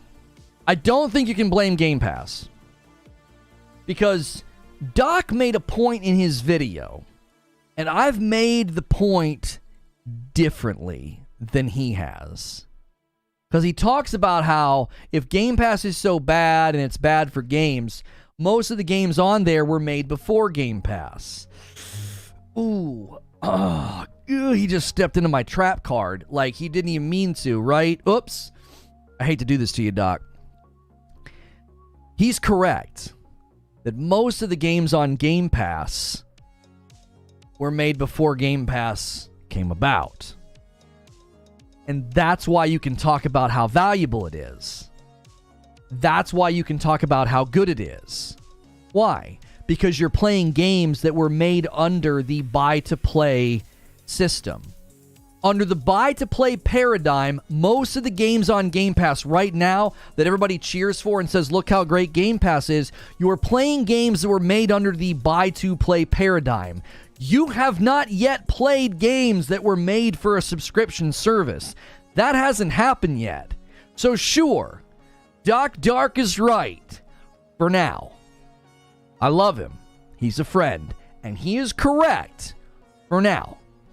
Because once you start making games for a subscription service, Redfall not being ready, and whatever the heck kind of crap they pulled with Halo Infinite, splitting it apart, making the multiplayer free, and throwing the campaign separately so then they could frickin' talk about the campaign being great on Metacritic and hide the fact that multiplayer was in an abysmal state. And then if Starfield comes out and has similar problems and is clearly not ready, you're getting a taste of the Game Pass effect. See, like, Doc's right on one thing. He's like, you can't blame the state of these games on Game Pass. They were either developed before or during or after Game Pass, or I'm sorry, before or during Game Pass's launch. But eventually, you won't be able to say that anymore. If you start looking at the games that are coming out and they feel incomplete and rushed to market, you're going to have to ask the question. Because he agreed with me when he was on the podcast the other day. I said, this is the natural evolution of Game Pass. Microsoft realizes they can't really push out top-shelf AAA games that you can sell at a premium price, so let's just put all these games on a subscription service. How is Game Pass development different than free-to-play development? Oh, that's a great question, Zubair. I'm gonna try and answer that. The split Halo Infinite to promote playing online free on free-to-play games. Yeah, I also think they wanted... They also split Halo F the cat. There's a simpler explanation to it. Occam's razor, right? What's the simplest explanation for why they split the Halo Infinite campaign from Halo Multiplayer? Halo Infinite Multiplayer launched in a beta. And you couldn't put that into the market as like a purchasable item. That's why. I lost my train of thought. Oh, Zubair's question. Zubair says, well, what's the difference between Game Pass development and free-to-play development? My concern is this, Zubair. And I hope I'm wrong. My concern is that the cannibalistic effect that Game Pass has had on sales, according to Microsoft's own documentation, right? According to their own documentation, it's having a cannibalistic effect. What if it also inadvertently has a cannibalistic effect on monetization practices? When I had that debate with 30 and Still Gaming, and I said, am I wrong about Game Pass? Because I've always said, man, Game Pass is the perfect funnel for a live service game. You fill the funnel with players, and then they can buy microtransactions. They can buy a battle pass. They can buy all these things. But is the mentality of the Game Pass subscriber... Listen to how people talk about how they use Game Pass. Listen to the words and the phrases that they use. They betray their own psychological view of it. What do they say? I tried a bunch of games I would have never tried before. I tried out this game. There's no way I ever would have paid for that game. Yeah, I was trying out this game. Yeah, I tried a bunch of games. Try. They'll use that word try. They don't even mean to do it. And they constantly talk about how great Game Pass is because they get to try out all these games. Look at the Wolong first boss achievement comparisons compared to the Xbox platform to the PlayStation platform. It's like 85% of the people who played Wolong on the PlayStation beat the first boss, and like 30% of the people who played Wolong on Game Pass beat the first boss. If you're fostering an ecosystem of people who try games, and that's how they view Game Pass, do you think they're going to spend money in your game? And that's a threat to the business model. Yo, Sir Sergeant First Class smokes a lot. Coming in with a 5 gifted member bomb, taking us to 15 members on the day. It goes to Franchi, Evil Dude, Cuz, George Felt, and Veticon. Yo, what's good, cat?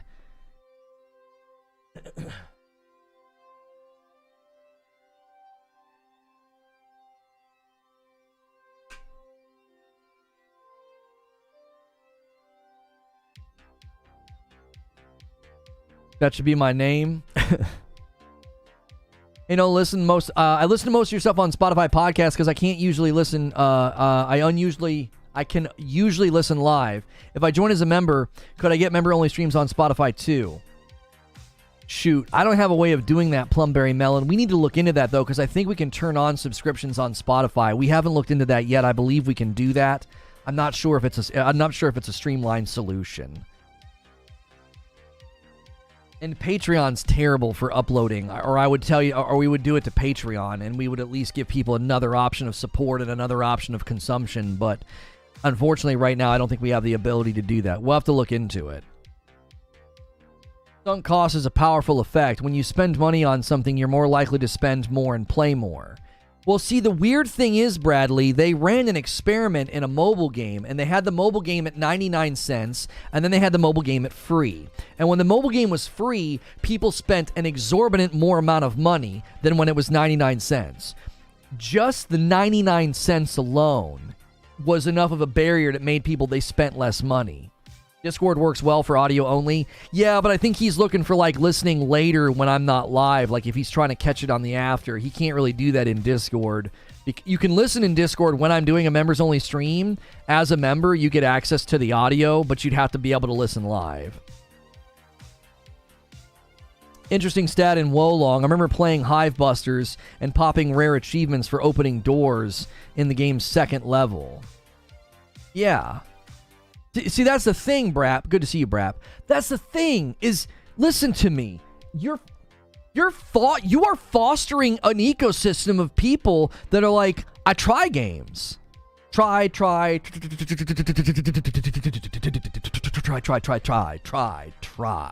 They're trying games. That's the funnel. And if people are trying games, they're not going to spend money in them. But when somebody plays Fortnite, it's free. They're not trying Fortnite. It's a free-to-play game. It's not a game on a subscription that they can try. Does that make sense? Look at it another way. Game Pass has sold itself as a subscription service. So you're not really tethered to the stuff on the service because it's not yours. A free-to-play game? You install Fortnite and you're like, oh, it's a free-to-play game. It's on your system. It's on your hard drive. It's not on some subscription service. Don't you see the psychological disconnect? It's like, I don't own this game. This game is on Game Pass, and therefore I'm not going to spend any money in this game. It's not mine. Again, I'm speculating that that's a reality. I'm not saying that that is the reality. What's wrong with that ecosystem? Those people weren't suddenly going to spend more if they bought a PS5. At least you've captured that ecosystem for whatever value is there. Zubair, I'm not saying that there's something wrong with that ecosystem. I'm saying that's a weakness.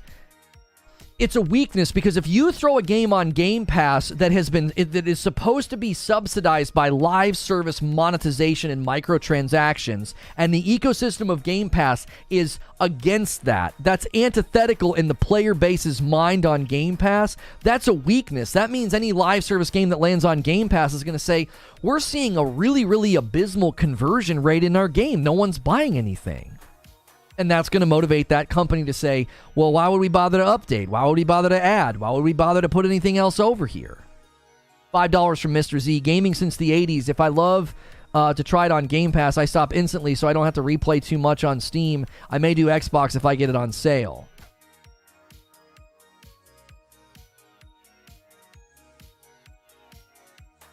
You've banned him twice already? I think he's on an alt. I think he's on an alt because I never unbanned him. Let's just do it. He's not interacting with me anyway. He's just in here picking fights with people in chat. Find somewhere else to hang out, bro. You're just disruptive and annoying. You're like a gnat at a picnic. The issue is subscription gaming services make people not want to stick with the game because you didn't specifically choose the game you're playing, so you had no real interest in the game.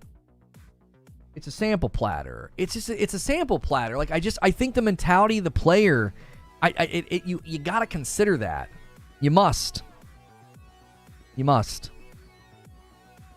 Why is that bad if the consumer is happy? Cowboy says, "Oh, well, again, Zubair, it's not about I feel like I don't know if you're creating a false binary, but it feels like a false binary. Oh, it's fine if the consumer's happy. Is it fine if the consumer's happy and the business, the model's not generating good revenue? Is it fine if the consumer's happy, but the developers and the companies that throw themselves on Game Pass see lower returns, see lower monetization in response? That's going to motivate those people to leave. That becomes a problem for the consumer. I don't think you judge something like Game Pass purely on the basis of, let's come up with a metric of consumer happiness, and if we measure that metric and it's at a certain number, then it's fine. Yo, welcome back, Drexen, with a membership at a VIP. Like, I feel like that's too simplistic, Zubair. It's almost like you're trying to reduce it down to like, well, if the customer's happy, that's all that matters. Well, no, I think there's far more potential problems at play. Game Pass making people happy is not the only metric that matters. Other metrics matter. Like, let's take a game as an example. Imagine that Brett Williams became a member, because he just did. Thank you, Brett! Coming in at 16 months. 16 members. I can't talk. 16 members. Imagine a game company decides to make all their seasons, all their battle passes, and all their expansions free. Why? Because they're like, it'll make the consumers happy. And that's the only metric they consult. Well, according to our research, if we make everything free, it'll make our customers more happy. There'll be more people playing the Battle Pass and the expansion if we just make it all free.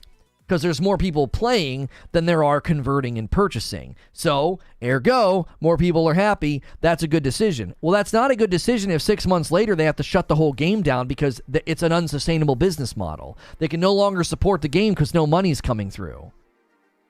Do you see? There's a limit on what the company can do to make the customer happy before it breaks the solvency of the business plan.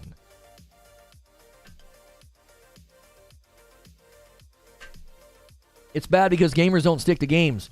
They tend to just jump to a game or game without sticking to the game. It builds a new way of thinking for gamers, which is bad in the long run.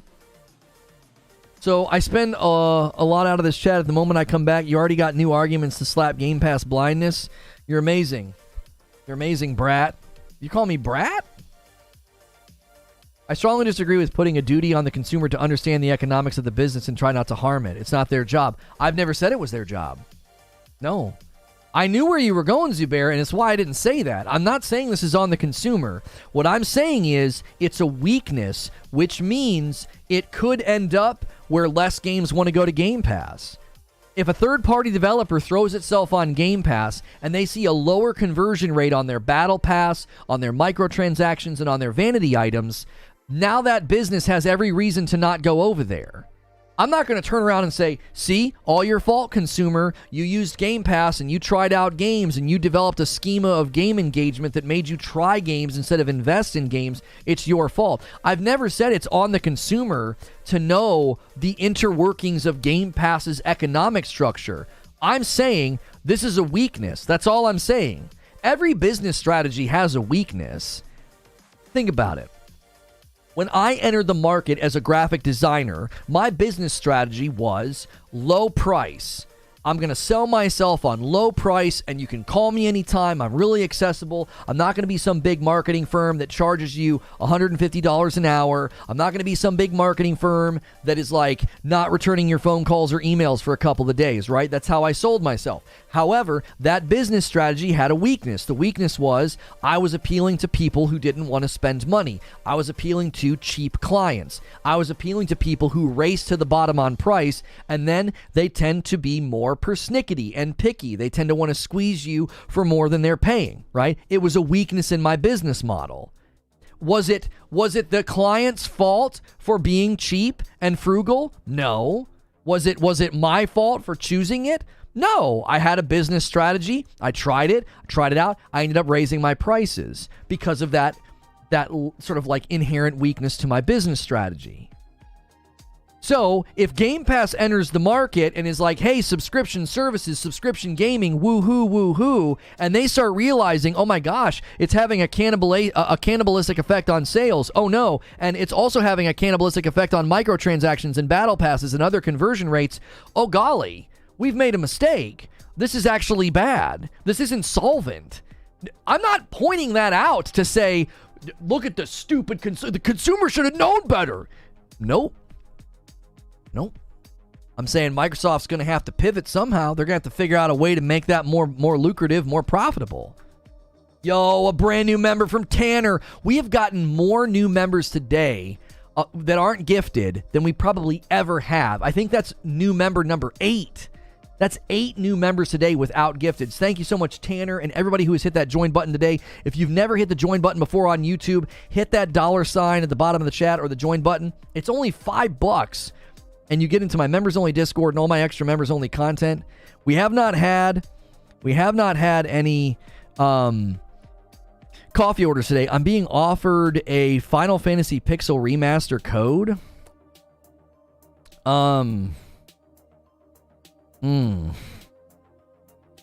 The game just released. But see, if I covered it, it's old at this point. Lono, look at Ubisoft Plus on Xbox. No one is buying it because it's not tied to Game Pass.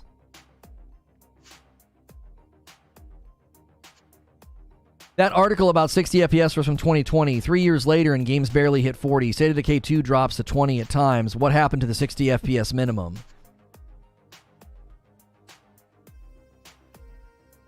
Do it? It's so late, though. Nobody would care at this point. I would feel really bad taking that code because I wouldn't stream it. Are you in defense for the devs or Microsoft for losing money on Game Pass? I'm not in defense of anybody. I'm just analyzing the realities of what subscription gaming is likely going to lead to. I'm not in defense of anybody. I'm making predictions. I don't think you would like Pixel Remaster. I probably wouldn't.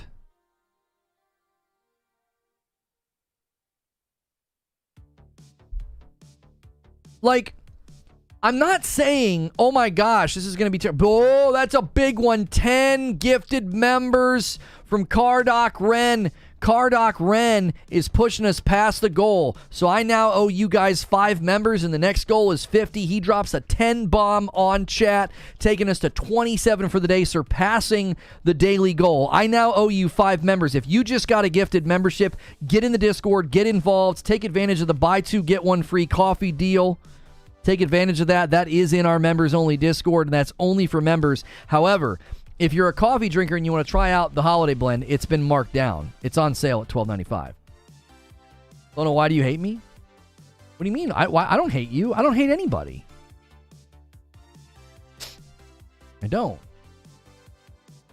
even hate liars. I pity them.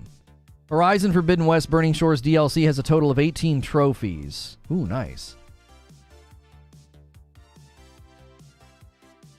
W? Why are people putting W's in chat? W? What's going on?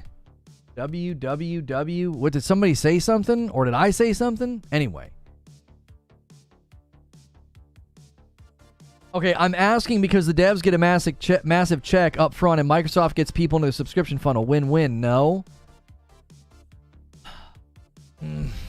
We've had this discussion before. I think that's just such a unidimensional way of looking at it.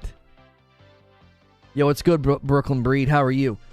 It's just such a unidimensional way of looking at it. Not true. According to your daughter, you hate Wheezy. Oh, it was such a cute day when she said that.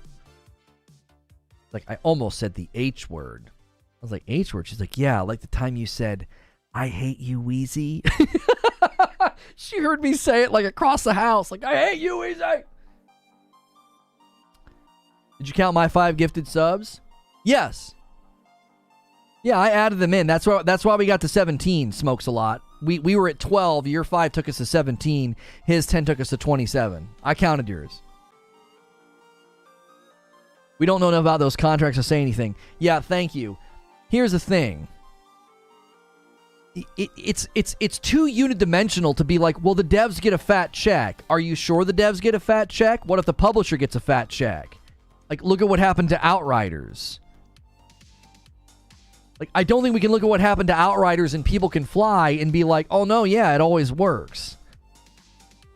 It's not a win-win if the game is popular. That's a lot of money the devs miss out on. Let's clarify something. If Game Pass fails and the service is canceled, that is a bad thing, a good thing, just a thing that happens. Well, I think you can always say that a failed business venture is bad. It's not neutral. It certainly isn't good. Can I get a 1-minute recap? Give me 1 second to entertain this thing with Zubair, and then I'll give you a recap, Brooklyn. Like, you can't say, oh, it's just neutral. The market did what the market's supposed to do. It's not good. It's not bad, right? You're taking it's like your outlook on life. I don't know if you can apply that to business. I think you can say the words good and bad with respect to business outcomes.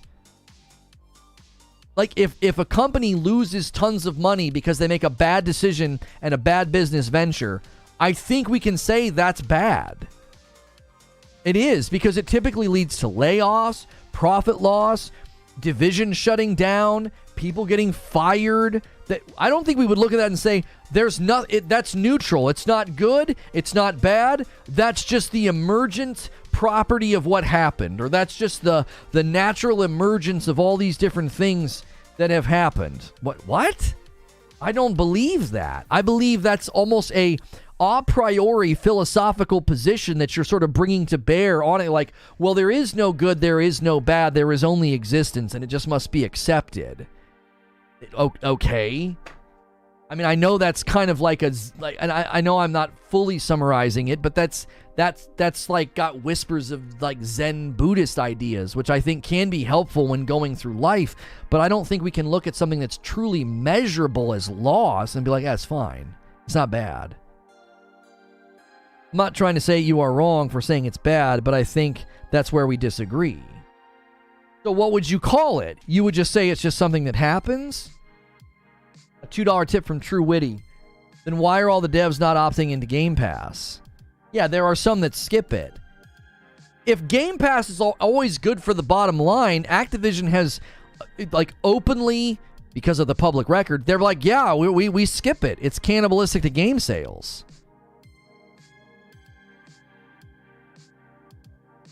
Yeah, I'll be playing Burning Shores tomorrow. Why would Brap apologize to Colt? Yeah, listen, I don't understand that clip that Colt tweeted, JC. That guy from Digital Foundry was not agreeing with Colt.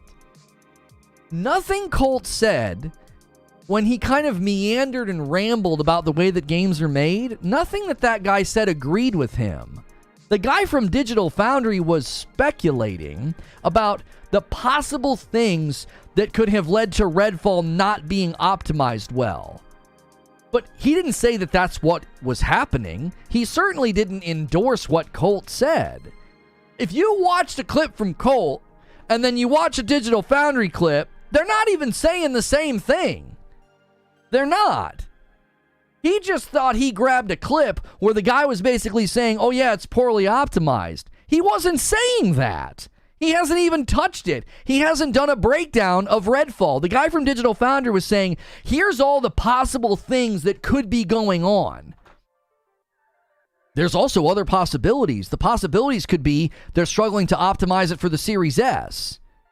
They did a bunch, they had to do all this extra work to get it to run well in the Series S, and it's led to production loss and optimization loss. They were saying very similar things. No, they were not. No, they weren't. I watched the Digital Foundry clip twice, and I watched the Colt clip twice. They were not saying the same things at all. They weren't. They weren't. Listen, call it what it is. Call it what it is. We are already passing the buck. You got Aaron Greenberg out here tweeting and saying, yep, we don't mandate 60 FPS. Beautiful and classy, passive buck passing. Yeah, 60 FPS is the standard output. Oh, here's your first-party title that you bought mid-development. It's not going to be 60 FPS. And what's his response? Well, we don't mandate it. Translation, well, it's not our fault. We leave that up to the developer. Just pass that buck down the line. And guess what's happening? All of the people that were saying that game is amazing and that game's awesome, what are they doing? They have turned on that game like that. Like an anime betrayal on a dime. Whoop! Game's awesome. Game's fun.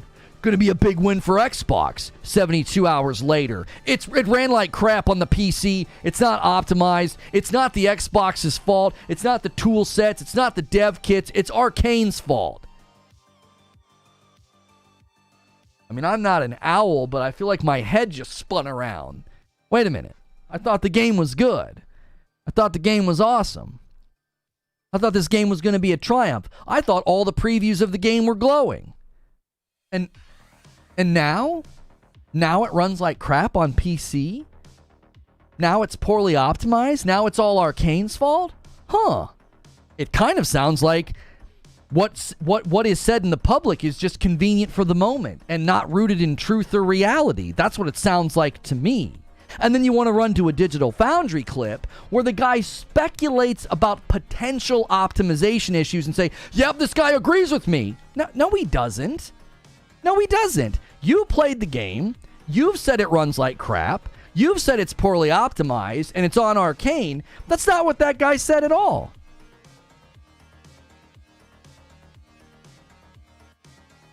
That's not what he said. All right, I promised a recap. I'd appreciate some likes on the video for this recap. I'd appreciate some gifted members, right, as payment. Here we go. I walked through 4 sections in the show opening monologue. My initial expectations for Starfield, why they were so high, and why I've defended the game so much. Then I talked about the truth. The truth about, I don't think this game is going to be 60 FPS. I think this game is going to struggle. I supported that prediction about the game not hitting 60 FPS, and I looked at 4 different things. Number 1, I looked at Redfall and the 30 FPS realization. Then I looked at Todd Howard's comments. I don't think when Todd Howard was speaking to Lex Friedman, he was thinking of Skyrim or Fallout 4 when he said, we want to give the player as much freedom as we can. We're willing to sacrifice graphical fidelity. We think 30 FPS is fine if they get that level of experience and if everything is running well. I don't think when he said that, he was thinking of old games. I think he was thinking about Starfield, okay? And then the third and fourth thing that I supported and said, I really don't think we're going to get great performance out of Starfield is I looked to Diablo's performance on the Series X and the Series S. Diablo 4 will run at 4K 60 on the Series X. That's incredible.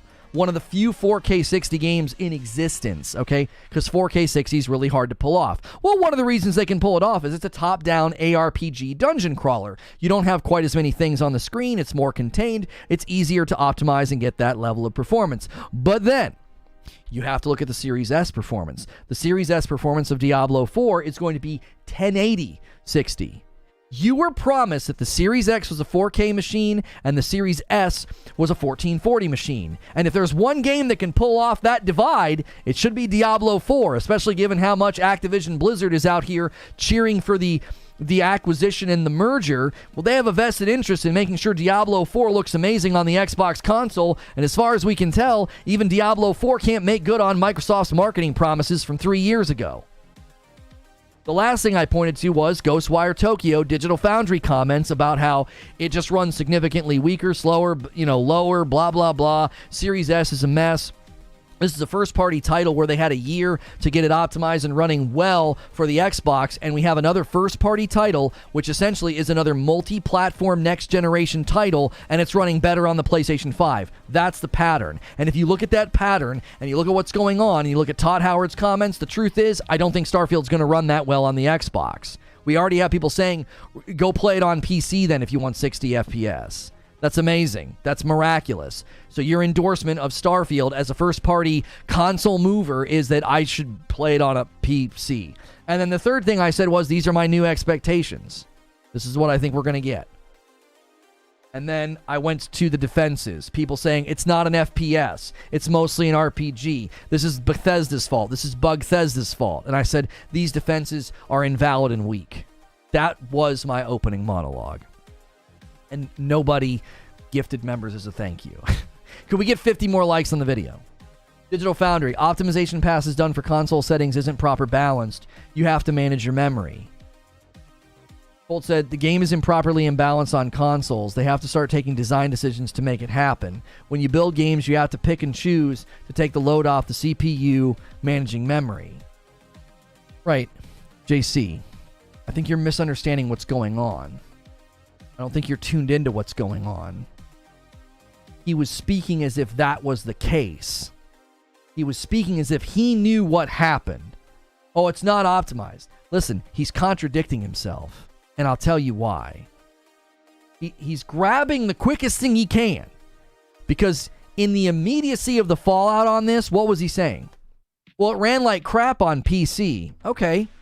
What does that have to do with the consoles? The Last of Us Part 1 runs amazing on PS5, runs like crap on PC. So something running like crap on PC doesn't have a direct relation to the console. It doesn't. So now we're going to go from, oh, it ran like crap on the PC. Now we're going to run to, well, they didn't do good optimization for the console. How do you know that? He didn't play it on the console. He played it on a PC. And then he's going to run to a Digital Foundry video where Digital Foundry is speculating why they might not be able to give you 60 FPS performance mode because of optimization issues. He's like, yeah, they're saying the same thing I'm saying. No, they're not. That's not it at all. One is a definitive statement. You're saying that this has happened. This is the problem, as if you know. The other is a speculative statement from an informed expert saying these are all the things that could be going on.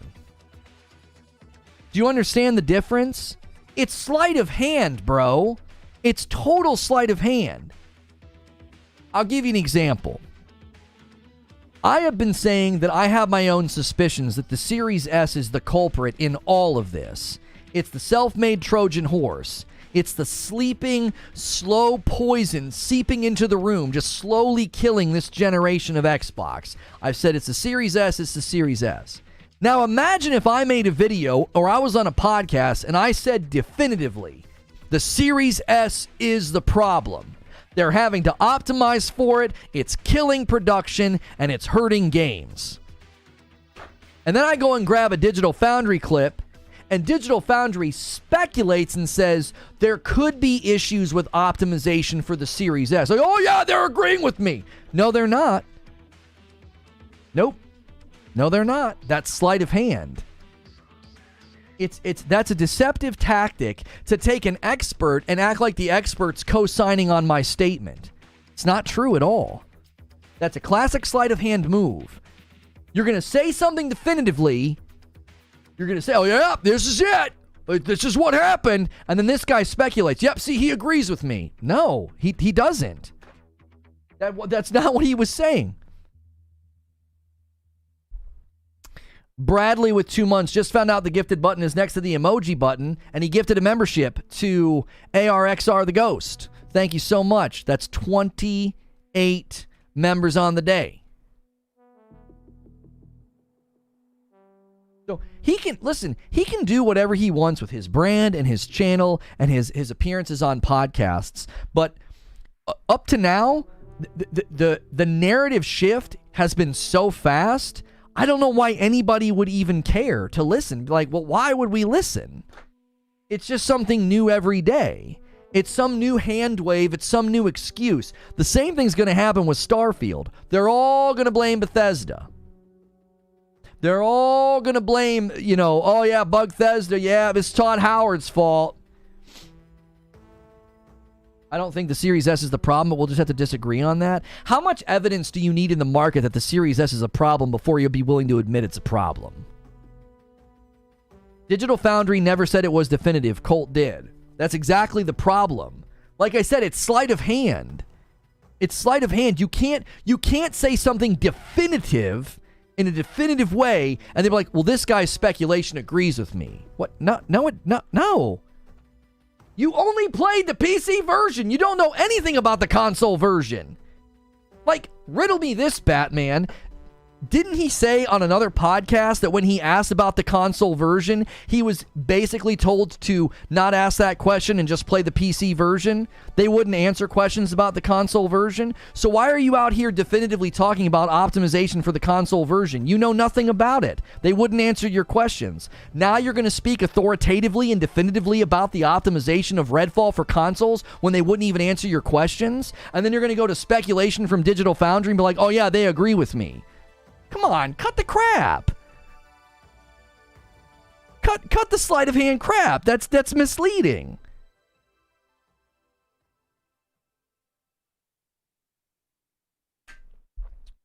Bethesda's never been known to make games that have optimized performance. Well, sure, Russell, and that's the perfect scapegoat. That's the perfect scapegoat. Let's ignore all of the multi-plat next-generation titles that are landing poorly on the Series X. Go to Digital Foundry. Go to El Analista de Beats, that channel that do all the comparisons. Look at every single multi-platform next-generation title. They all run worse over on the Xbox. All of them. I think there might be one game that we've been able to point to that ran better on the Series X. And then look at the Series S with a straight face and admit what's going on. If you're making games for multiple platforms and you're optimizing for multiple specs, then it becomes a problem with resources, not capability. There are games on the S that perform well. Yeah, but again, see, you're not entering the landscape of the discussion. That's not what we're not talking about that. There is a clear and demonstrable trajectory right now in the market that the Series S is a problem, and people want to close their eyes, plug their ears, and blame the devs.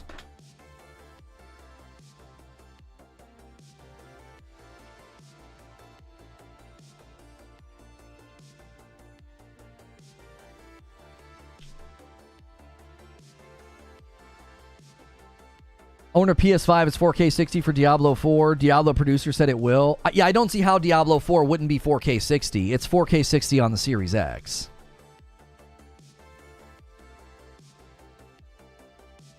Like, when Deathloop was getting all these nominations, that was a Microsoft title. That was a win for Microsoft. Deathloop got nominations for Game of the Year. Yeah, it's good to see an Xbox title up there.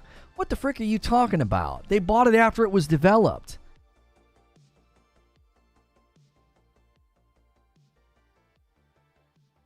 Man, Lono, I agree with you, but I hate this 30 FPS is somehow this terrible thing that's going to ruin the game. I'm pretty sure Skyrim, Game of the Decade, on 30 as well, and the first God of War 2018.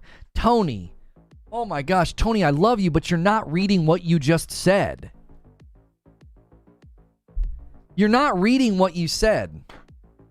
It's not going to ruin the game because I played a game 10 years ago that ran at 30.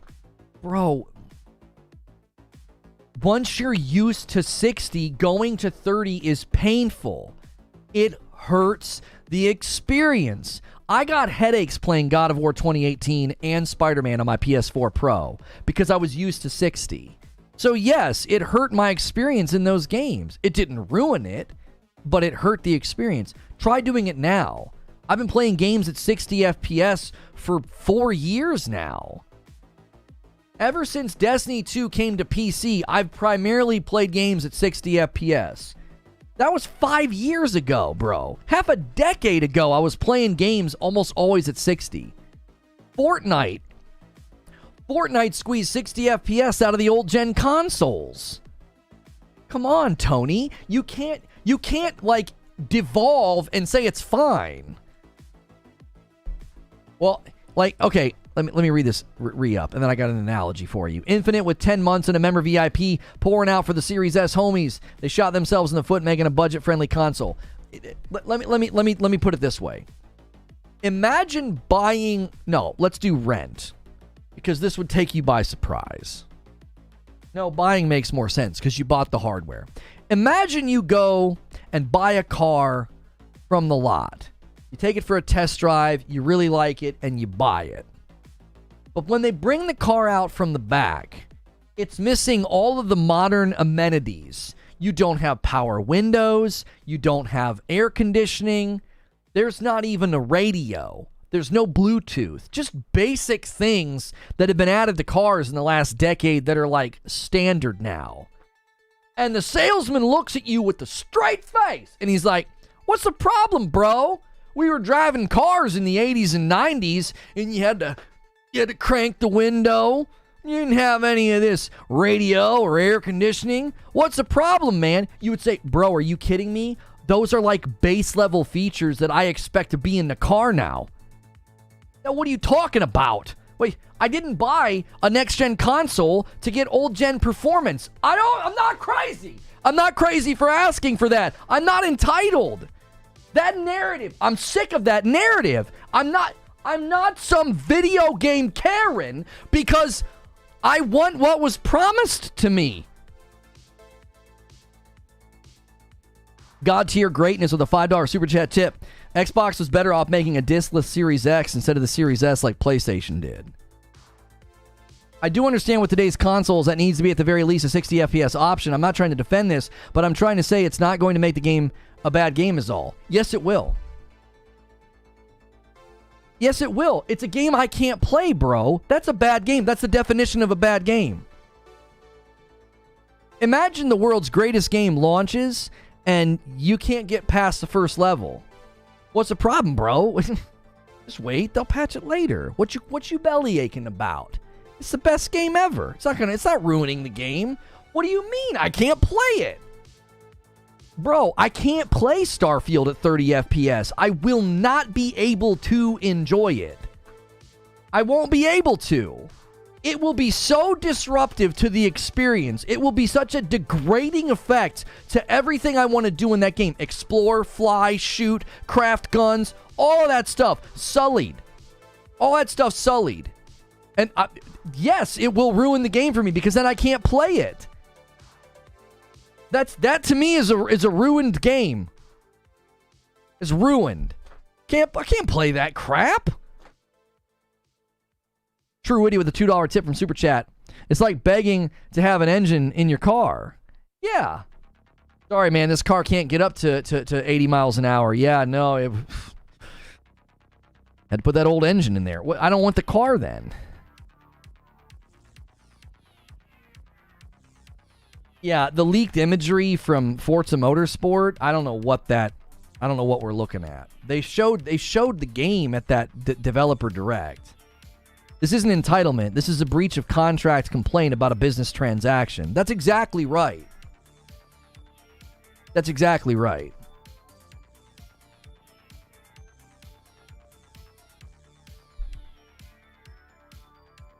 Was talking with the boss for 30 minutes. What'd I miss? Just 30 FPS debate. Still debating it.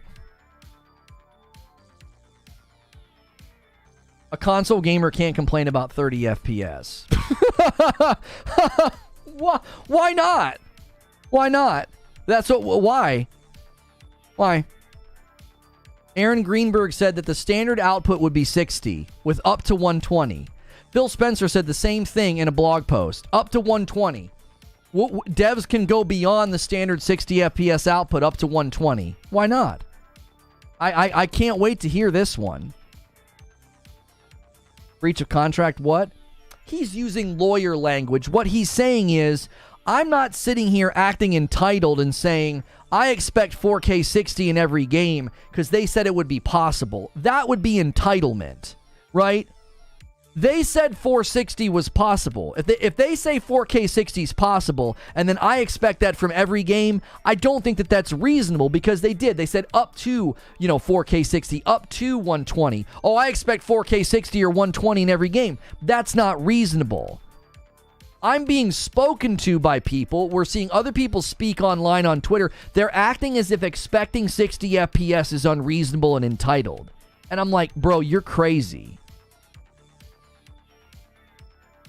You're basically letting your boss punch you in the face, and you're like, listen, I don't know why you guys are so upset about this. He only punches me once a day. What's the big deal? It's a pretty basic expectation that when I go to work, my boss isn't going to punch me in the face. Zubair says, they made clear material representations about the capabilities of these consoles. We relied on that to our own harm. Right, we bought these consoles on those promises, and we're not getting them.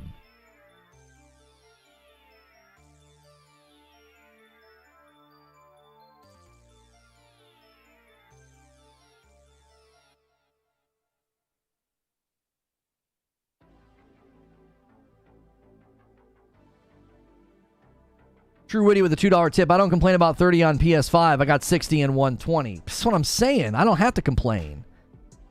Ragnarok was unplayable for me at 30. Yeah, I wouldn't have been able to play Ragnarok or Horizon at 30 FPS. I wouldn't have been able to do it. A $5 tip from Smashville. 30 FPS is fine. I'm watching this stream in 1080 60 and has been around since the Saturn and PS1. 60 should be a standard. 60 FPS is not entitled, it's the minimum. They should also change 30 FPS to 40. Didn't care about it back then like it was some long time ago.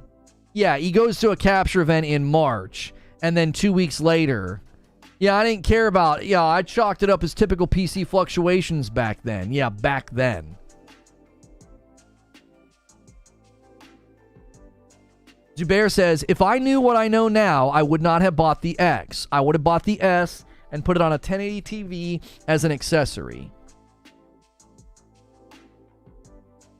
The Xbox consoles have become cheap Game Pass delivery systems. Microsoft clearly telling Xbox users, if you want it 60 FPS, play on the PC. That's exactly right. My nose is like itching all of a sudden. Did Amos answer? Did he answer? Did he provide us with an answer?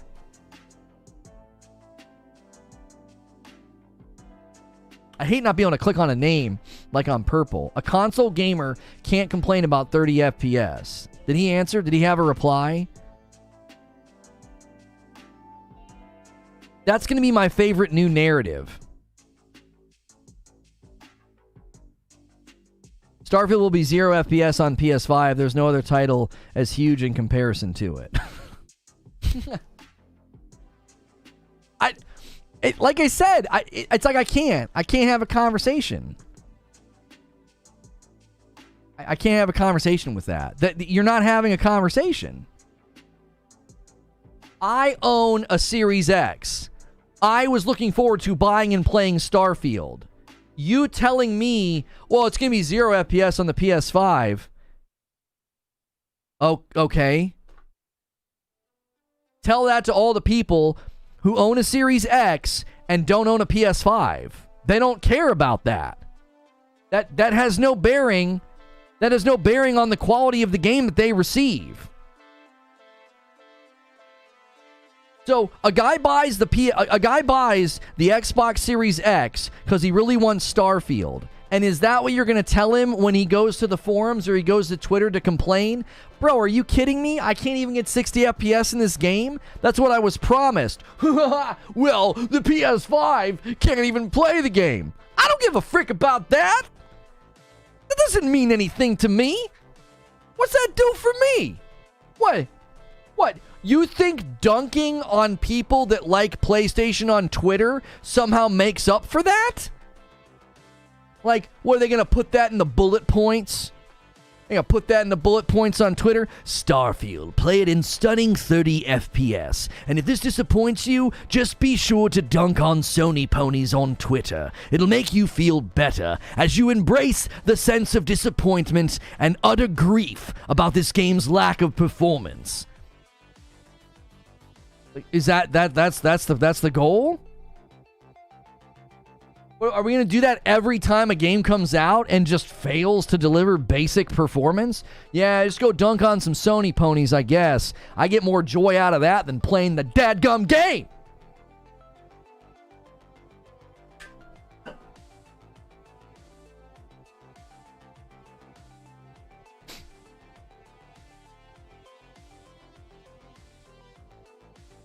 Well, when you put it like that, it's going to sound silly. Most console gamers use quality mode, 4K 30.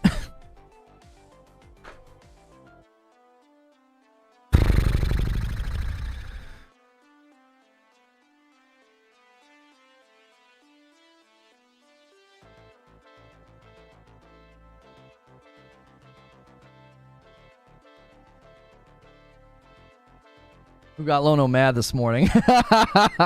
Doc, I shouted you out. I said, you got to check out this man's video. I was like, he's not even calling you stupid. He's calling you stupid. He put the double O, stupid, in your face. Stupid. I told him, I said, Doc's right for now. He's right for now. There's no Game Pass effect. Yet. Lono out here mad. You're right, though. 30 FPS is not acceptable.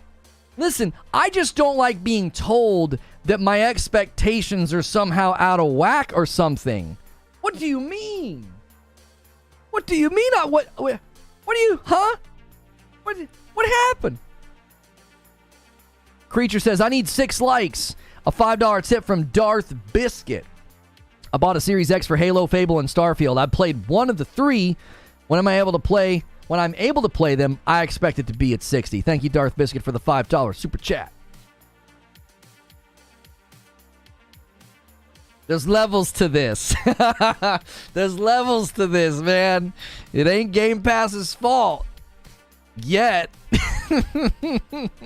I told him, Doc, I said, Doc didn't hear it, but he said something that I've said many times. He just said it differently. He said, you can't be dogging on Game Pass because all the games on Game Pass right now, they were made before Game Pass was a thing. And I'm like, that's exactly right. He's right.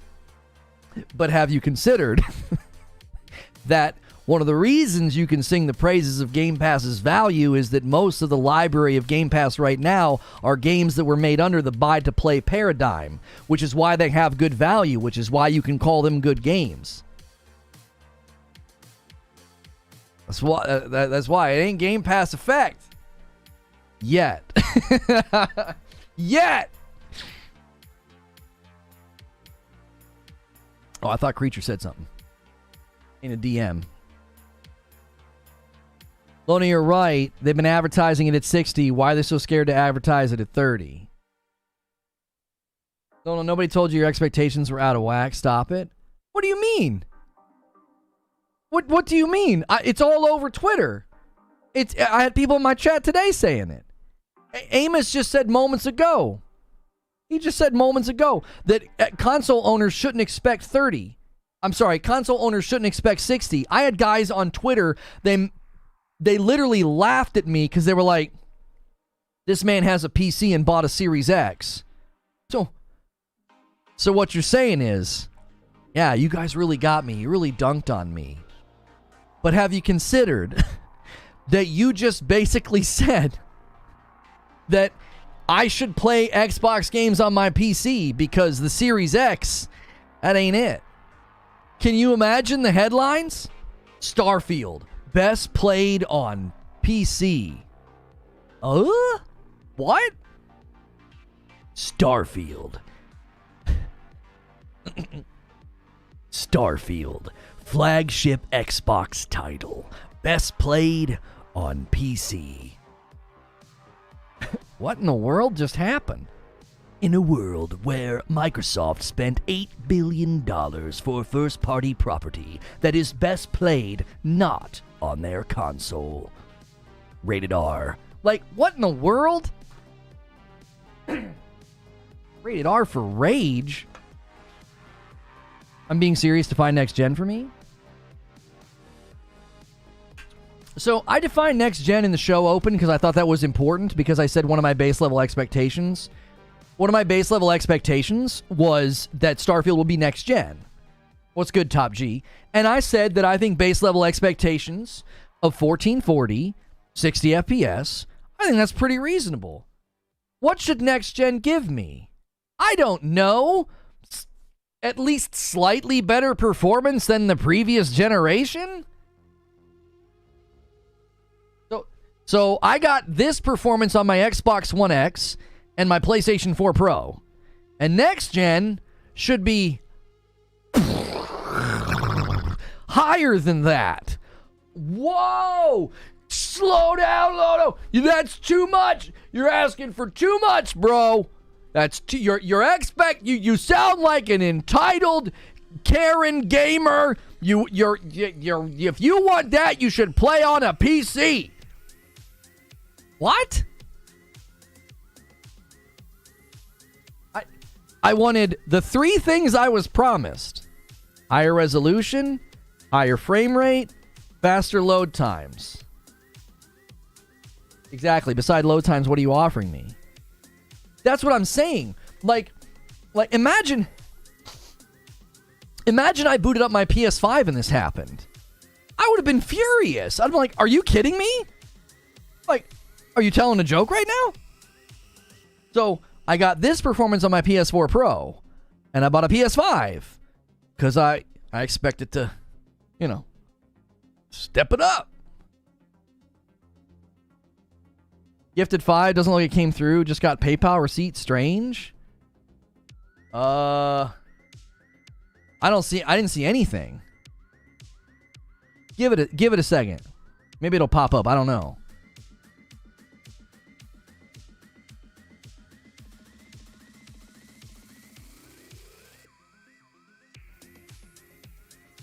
Like, do you see? It's like I've got the same energy for both consoles, dude. I'm not playing 30 FPS on any of these consoles. The first thing I do when I go into a game is I turn that performance mode on. Give me 60. Why? That's what I bought the console for.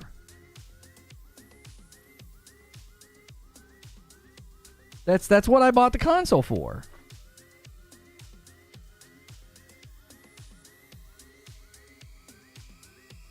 If somebody gifts one, it might jar its memory. I don't know, Zep. Because I didn't even see anybody come in and say they got one. Like, they didn't get an email or anything. Would 40 or 50 FPS be more acceptable? No. This isn't a negotiation, F-Cat. We're not negotiating.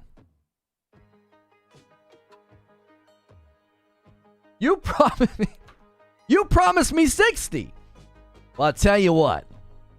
I can give you 30. I don't want 30. I want 60.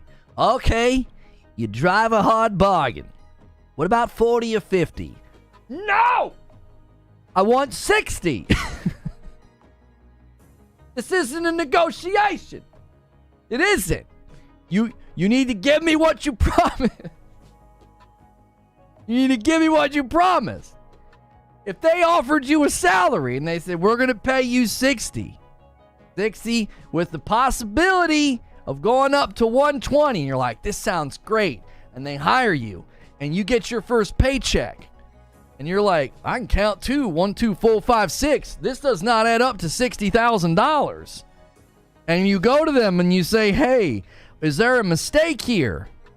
I ain't going to make a $60,000 salary at this rate. I'm going to make a $30,000 salary. That's half of what you promised me. And if they said, well, we set up 2. No, you didn't. No, you didn't. You said 60 with the possibility of earning up to 120. Where's my 60? Pay me my money. You know, in a movie, you might have a bat in your hand. Pay me my money, bro. What are you talking about? Well, I mean, we might be able to, squeeze a little bit out of the books and give you 40. No, I want 60 because that's what you promised me. In any other field, you would completely reject this. You'd be like, 60 with the possibility of 120. That sounds wonderful. That sounds like you've got a floor and the possibility to get more. Here's your floor salary, bonuses, commission, right? You'll earn up to 120. Get to hustling, brother. Get out there and pound that pavement. You can earn a lot of money here. You can get up into 6 figures.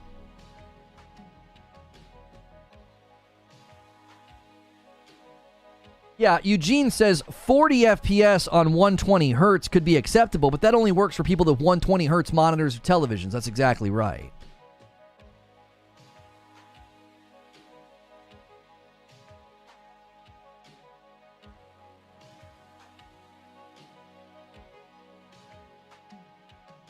You want 60? Can't handle the 60. Where are we right now? 28 out of 50. I owe you guys 5. I typically do them in the premiere. They didn't negotiate on my 500 buy. 60 is a must. That's exactly right, True Witty. Thank you for the $2 tip. Like, what are we even talking about, man? Now we know how a woman feels when we say we're going all night long. All night long. Oh, stop it. Xbox is like a box of chocolates. You never know what you're going to get. Nintendo's making quality games since 1960. Who's talking about Nintendo? Nobody start slandering Nintendo. What is Cowboy in chat running his mouth about Nintendo? Cowboy back with another video. And this one's gonna be epic and completely incorrect. Oh man. I made you a new intro, Cowboy. Anytime you talk about Nintendo, you gotta have that full disclosure, bro. Come on. You gotta have a little bit more of that honesty. You know, this video's gonna be epic and completely erroneous. Oh, man.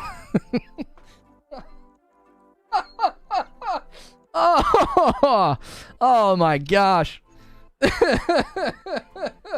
That's petty. I can be petty. What do you mean that's petty? Have you ever watched Cowboy's content? Always making Doc Dark look funny, making me look like a derp. Don't talk to me about petty. He made me look like I was drunk in the one screenshot. I was like, making me look stupid.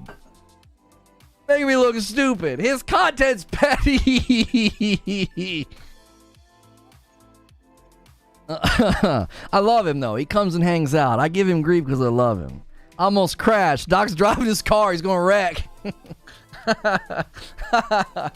Doc, what'd you wreck your car for, man? I was watching that Lono, man. He was saying some stuff. Reforge was roasting up Cowboy. Leave our boy alone. Oh, I love Cowboy. He's too lovable. He's too lovable to dislike, right? It's like that. It's like your neighbor's dog, you know, and they're just lovable, and then they do something that they shouldn't. And you're like, come on, man. I can't be mad at you.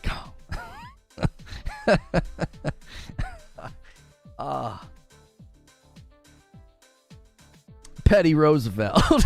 I like that. That's good. Tom Petty. Petty Roosevelt. Petty in the Jets. Lono's gone full Southern. I'm not gone full Southern. I don't do that all that often. I had to park, bro.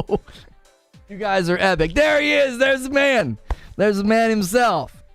It's all in good fun. He knows that. Because I appreciate somebody who will take a swing at me, you know, in love. Like, it's not like a cheap shot. Like, you know, he took a little swing because it's out of love. Like, you're only gonna do that to people that you respect because you know they can take it.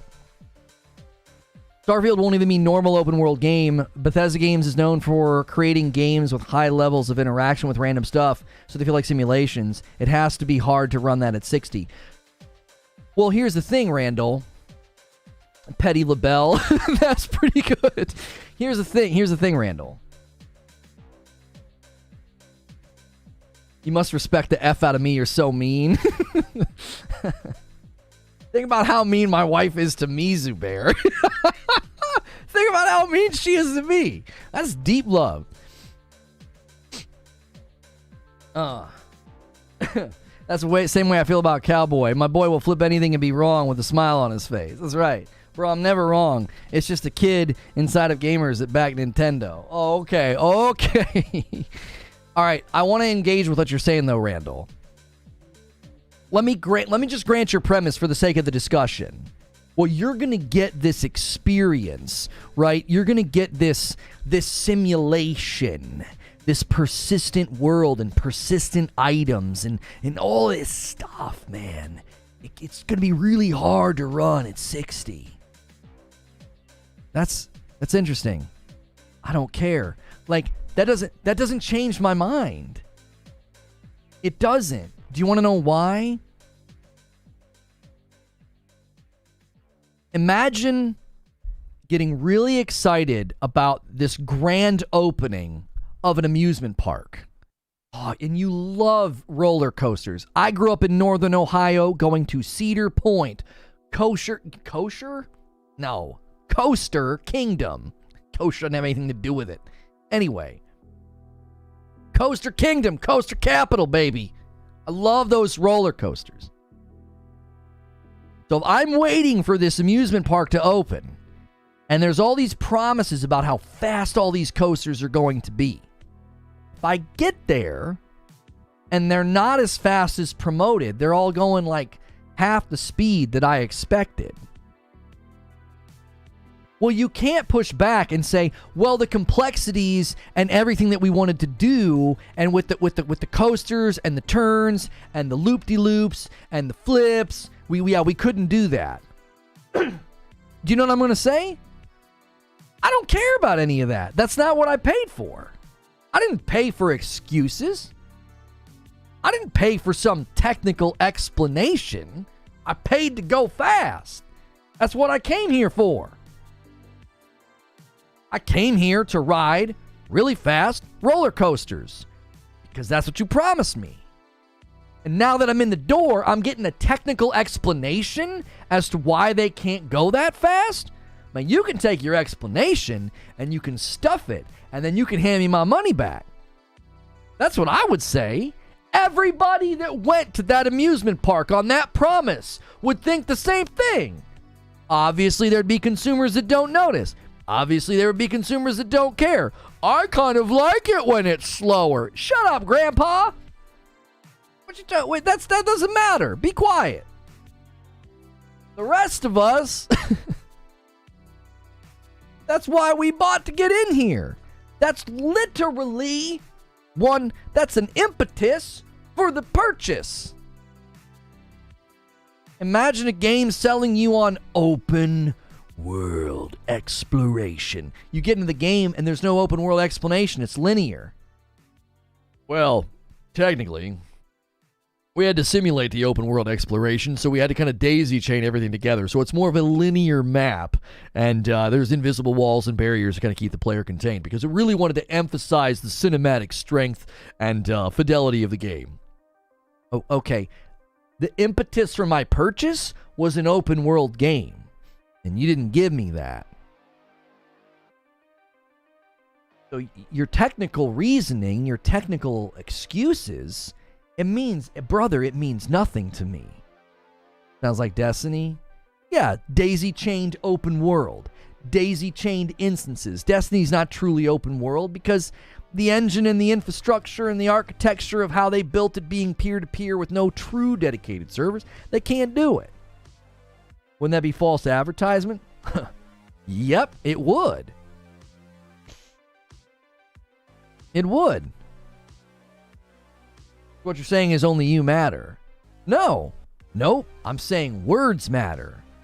Promises matter. Wolverine launches later this year? What? Wolverine's not launching later this year. Spider-Man 2 is launching later this year.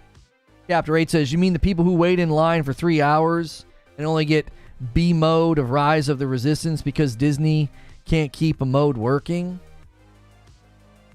What are you talking about, Chapter 8? True Witty coming in with a $2 tip, buying a Lamborghini for speed, but you get the minibus. That's what I'm saying. Yo, what's good, Abe? Wolverine does not launch this year. I don't know why he's saying that. I think he's confusing himself.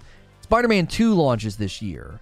We will likely see Wolverine at the PlayStation Showcase. I think they're going to let us see Logan. I think they're going to do an extended cinematic trailer. They're going to do that same trailer, and his claws are going to come out, and then they're going to pan the camera up, and they're going to let us see his face, and he's going to say something, you know? It's time to go to work, bub. I don't know. He's going to say something, bub. And then, you know, we're going to get to see his face and hear his voice. That's what I think. I don't think we're going to see gameplay of Wolverine. I think they're going to remind us about Wolverine. They're going to let us see his face and hear his voice. Cinematic trailer, that's it. Maybe they'll say 2024 on the trailer. I don't know. You said Spider-Man 2 is Christmas? Yeah, I think it's September. I think they got bigger plans for Christmas. I think they have a secret PC launch for Christmas. I've got a weird hunch that we're getting Ragnarok on PC at Christmas. I don't know. I think they got some kind of a plan for the holidays. They don't get the M rating. It's dead in the water. I don't see how you would. There's already like blood all over the place in the trailer. I don't see how you wouldn't do an M rating. Brett Williams, the $2 tip. Magnum hits, and it's just a Gemini but steel. See, this man went to Cedar Point. This man knows. This man knows.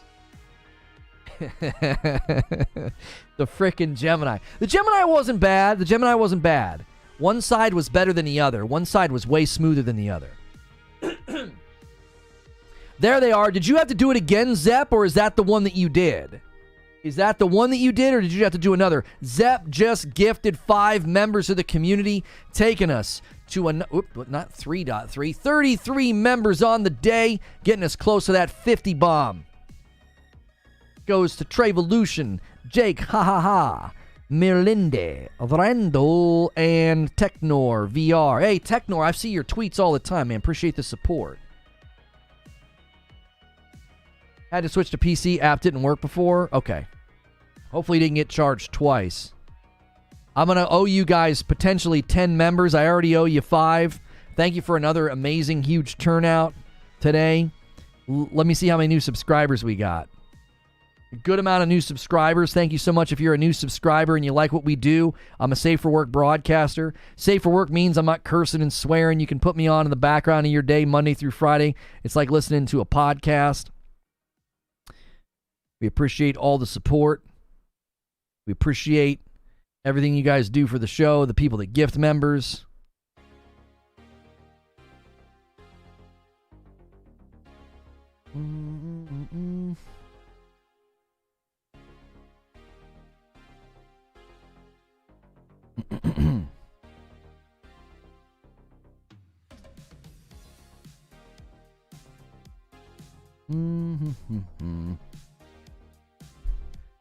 The sketchiness of the Gemini contributes to the thrill. This is the Gemini. You're like, are we gonna die on this ride, bro? Are we gonna die? We might die, bro. I love you, man. It's a good day. It's a good day. This thing might just skip off the rails on that final turn. Did I hear metal? Was that a metal pop? Are we dead? We're gonna die. Friggin' old coasters, bro. It's a full body massage. Those freaking old wooden coasters. It's a full body massage. Oh, it's amazing.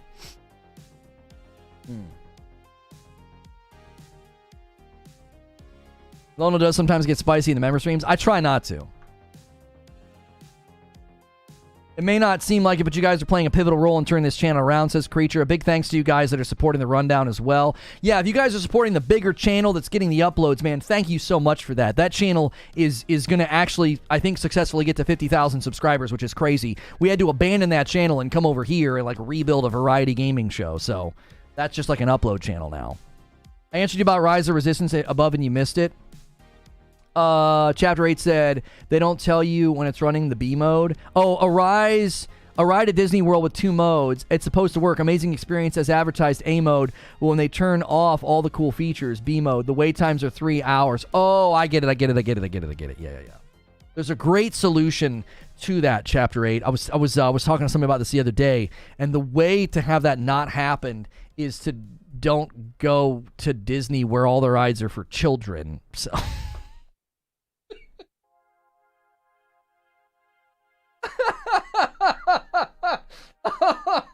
I'm sorry. All the Disney fans are like, what did this motherfucker say? What did he say about Mickey Mouse? Get him. Listen, I grew up going to you know, theme parks with rides for adults, you know?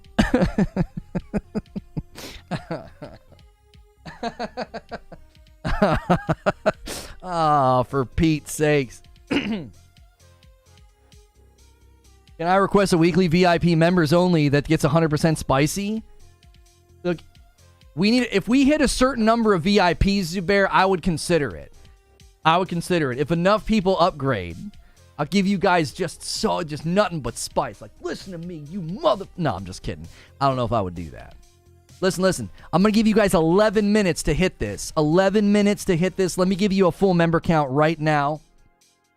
Full member count, 2564. So we are maintaining 2,500. I'll tell you how many VIPs and above that we have. We have 134 VIPs and above. 135. Just vent for 30 minutes every week. If we get 200 VIPs and above, that means we need about 60 people to upgrade. I'll do it. I'll give you a once a week VIP only vent. We'll do it every Friday when I'm done with Mike. I'm like, listen to me. This week was a... I don't know if I would be able to say all that. Madam might come down and get angry. Madam might come and get me, bro. She might. If we get 17 more, I'll owe you guys 10. Currently, I owe you 5.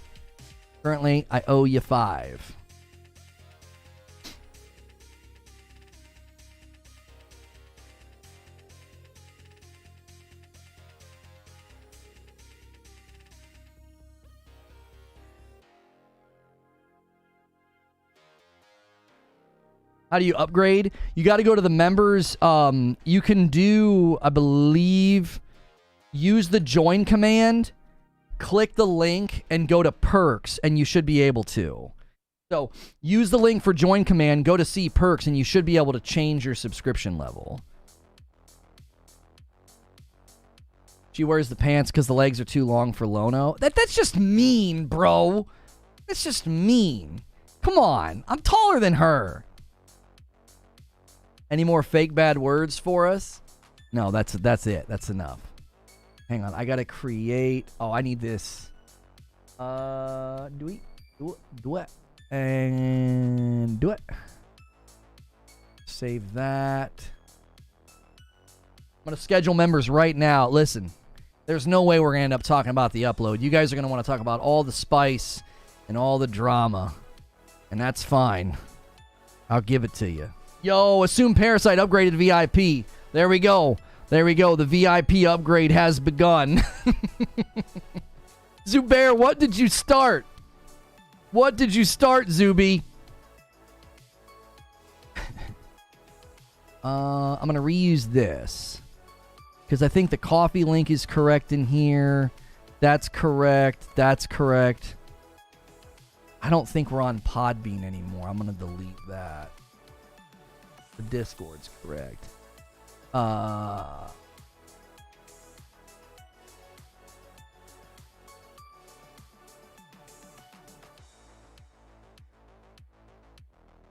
Recap and spice for a Tuesday. Members only recap. All right, I'm going to change the thumbnail. Again, nobody's going to care about that frickin'... You guys are going to like this video that I have for you today, but nobody's going to want to talk about it in members. I know what y'all are going to want to talk about. I'm not stupid. I'm not stupid. Lono is Ned Flanders' older brother. Now, what in the world? Why would you be that unkind? Jiminy Christmas. Like, that's just not necessary. I don't know why in the world you would say that. Golly.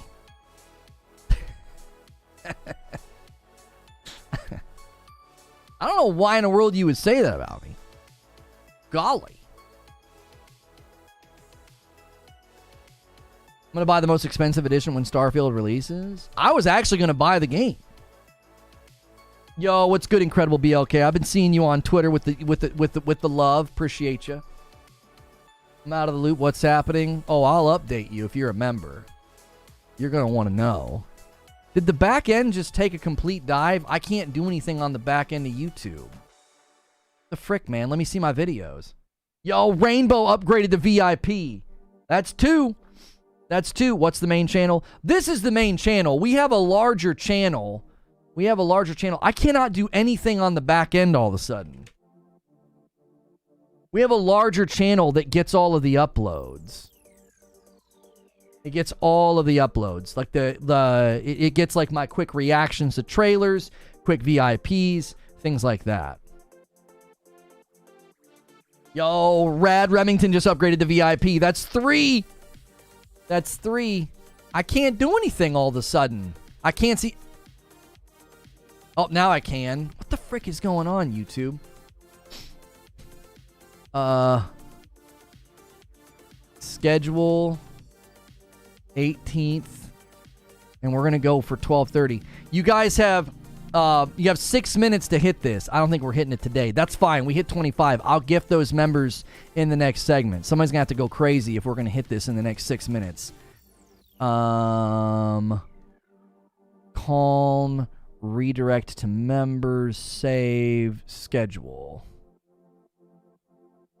Okay.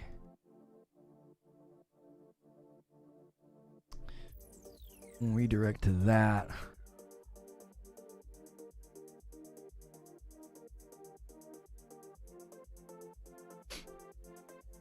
I usually have to try to get my wife drinks before the back end opens up. Try that. Oh my gosh.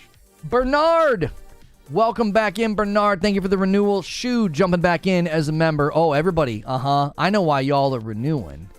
You want that frickin' spice.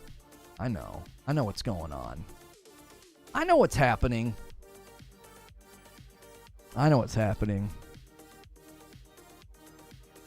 Okay. All right. Welcome back in. We are going to, in 5 minutes, right? In 5 minutes.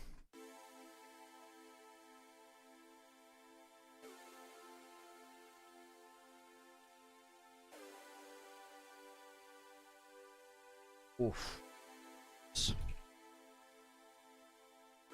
Hey, look at that. Catwalk upgraded to Member Plus. Lost an upgrade to VIP. You guys want to pick VIP if you're upgrading for the weekly VIP rant session that Zubair asked for. You got to pick VIP. We've gotten another one with Lawson. Thank you so much.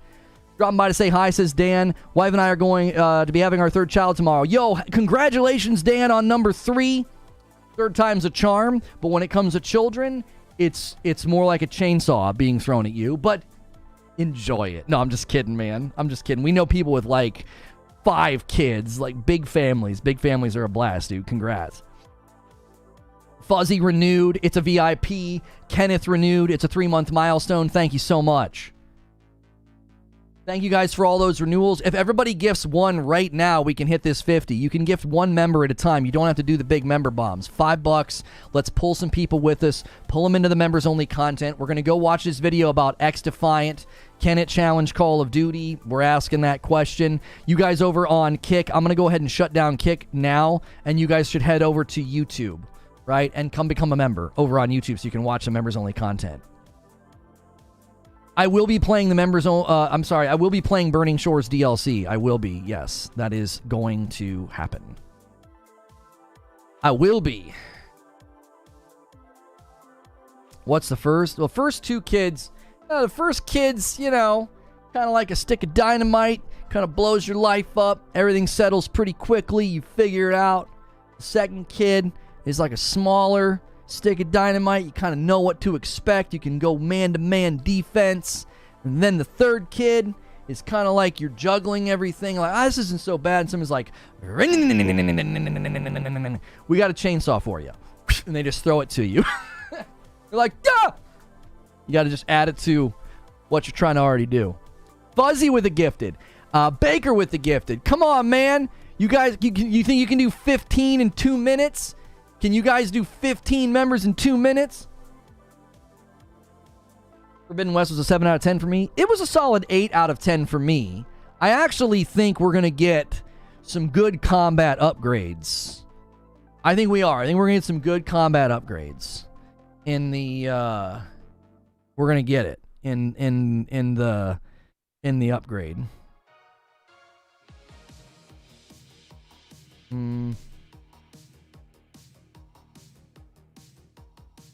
Okay. Yo, Infinite just gifted one. Thank you so much, Infinite. It went to Francisco. I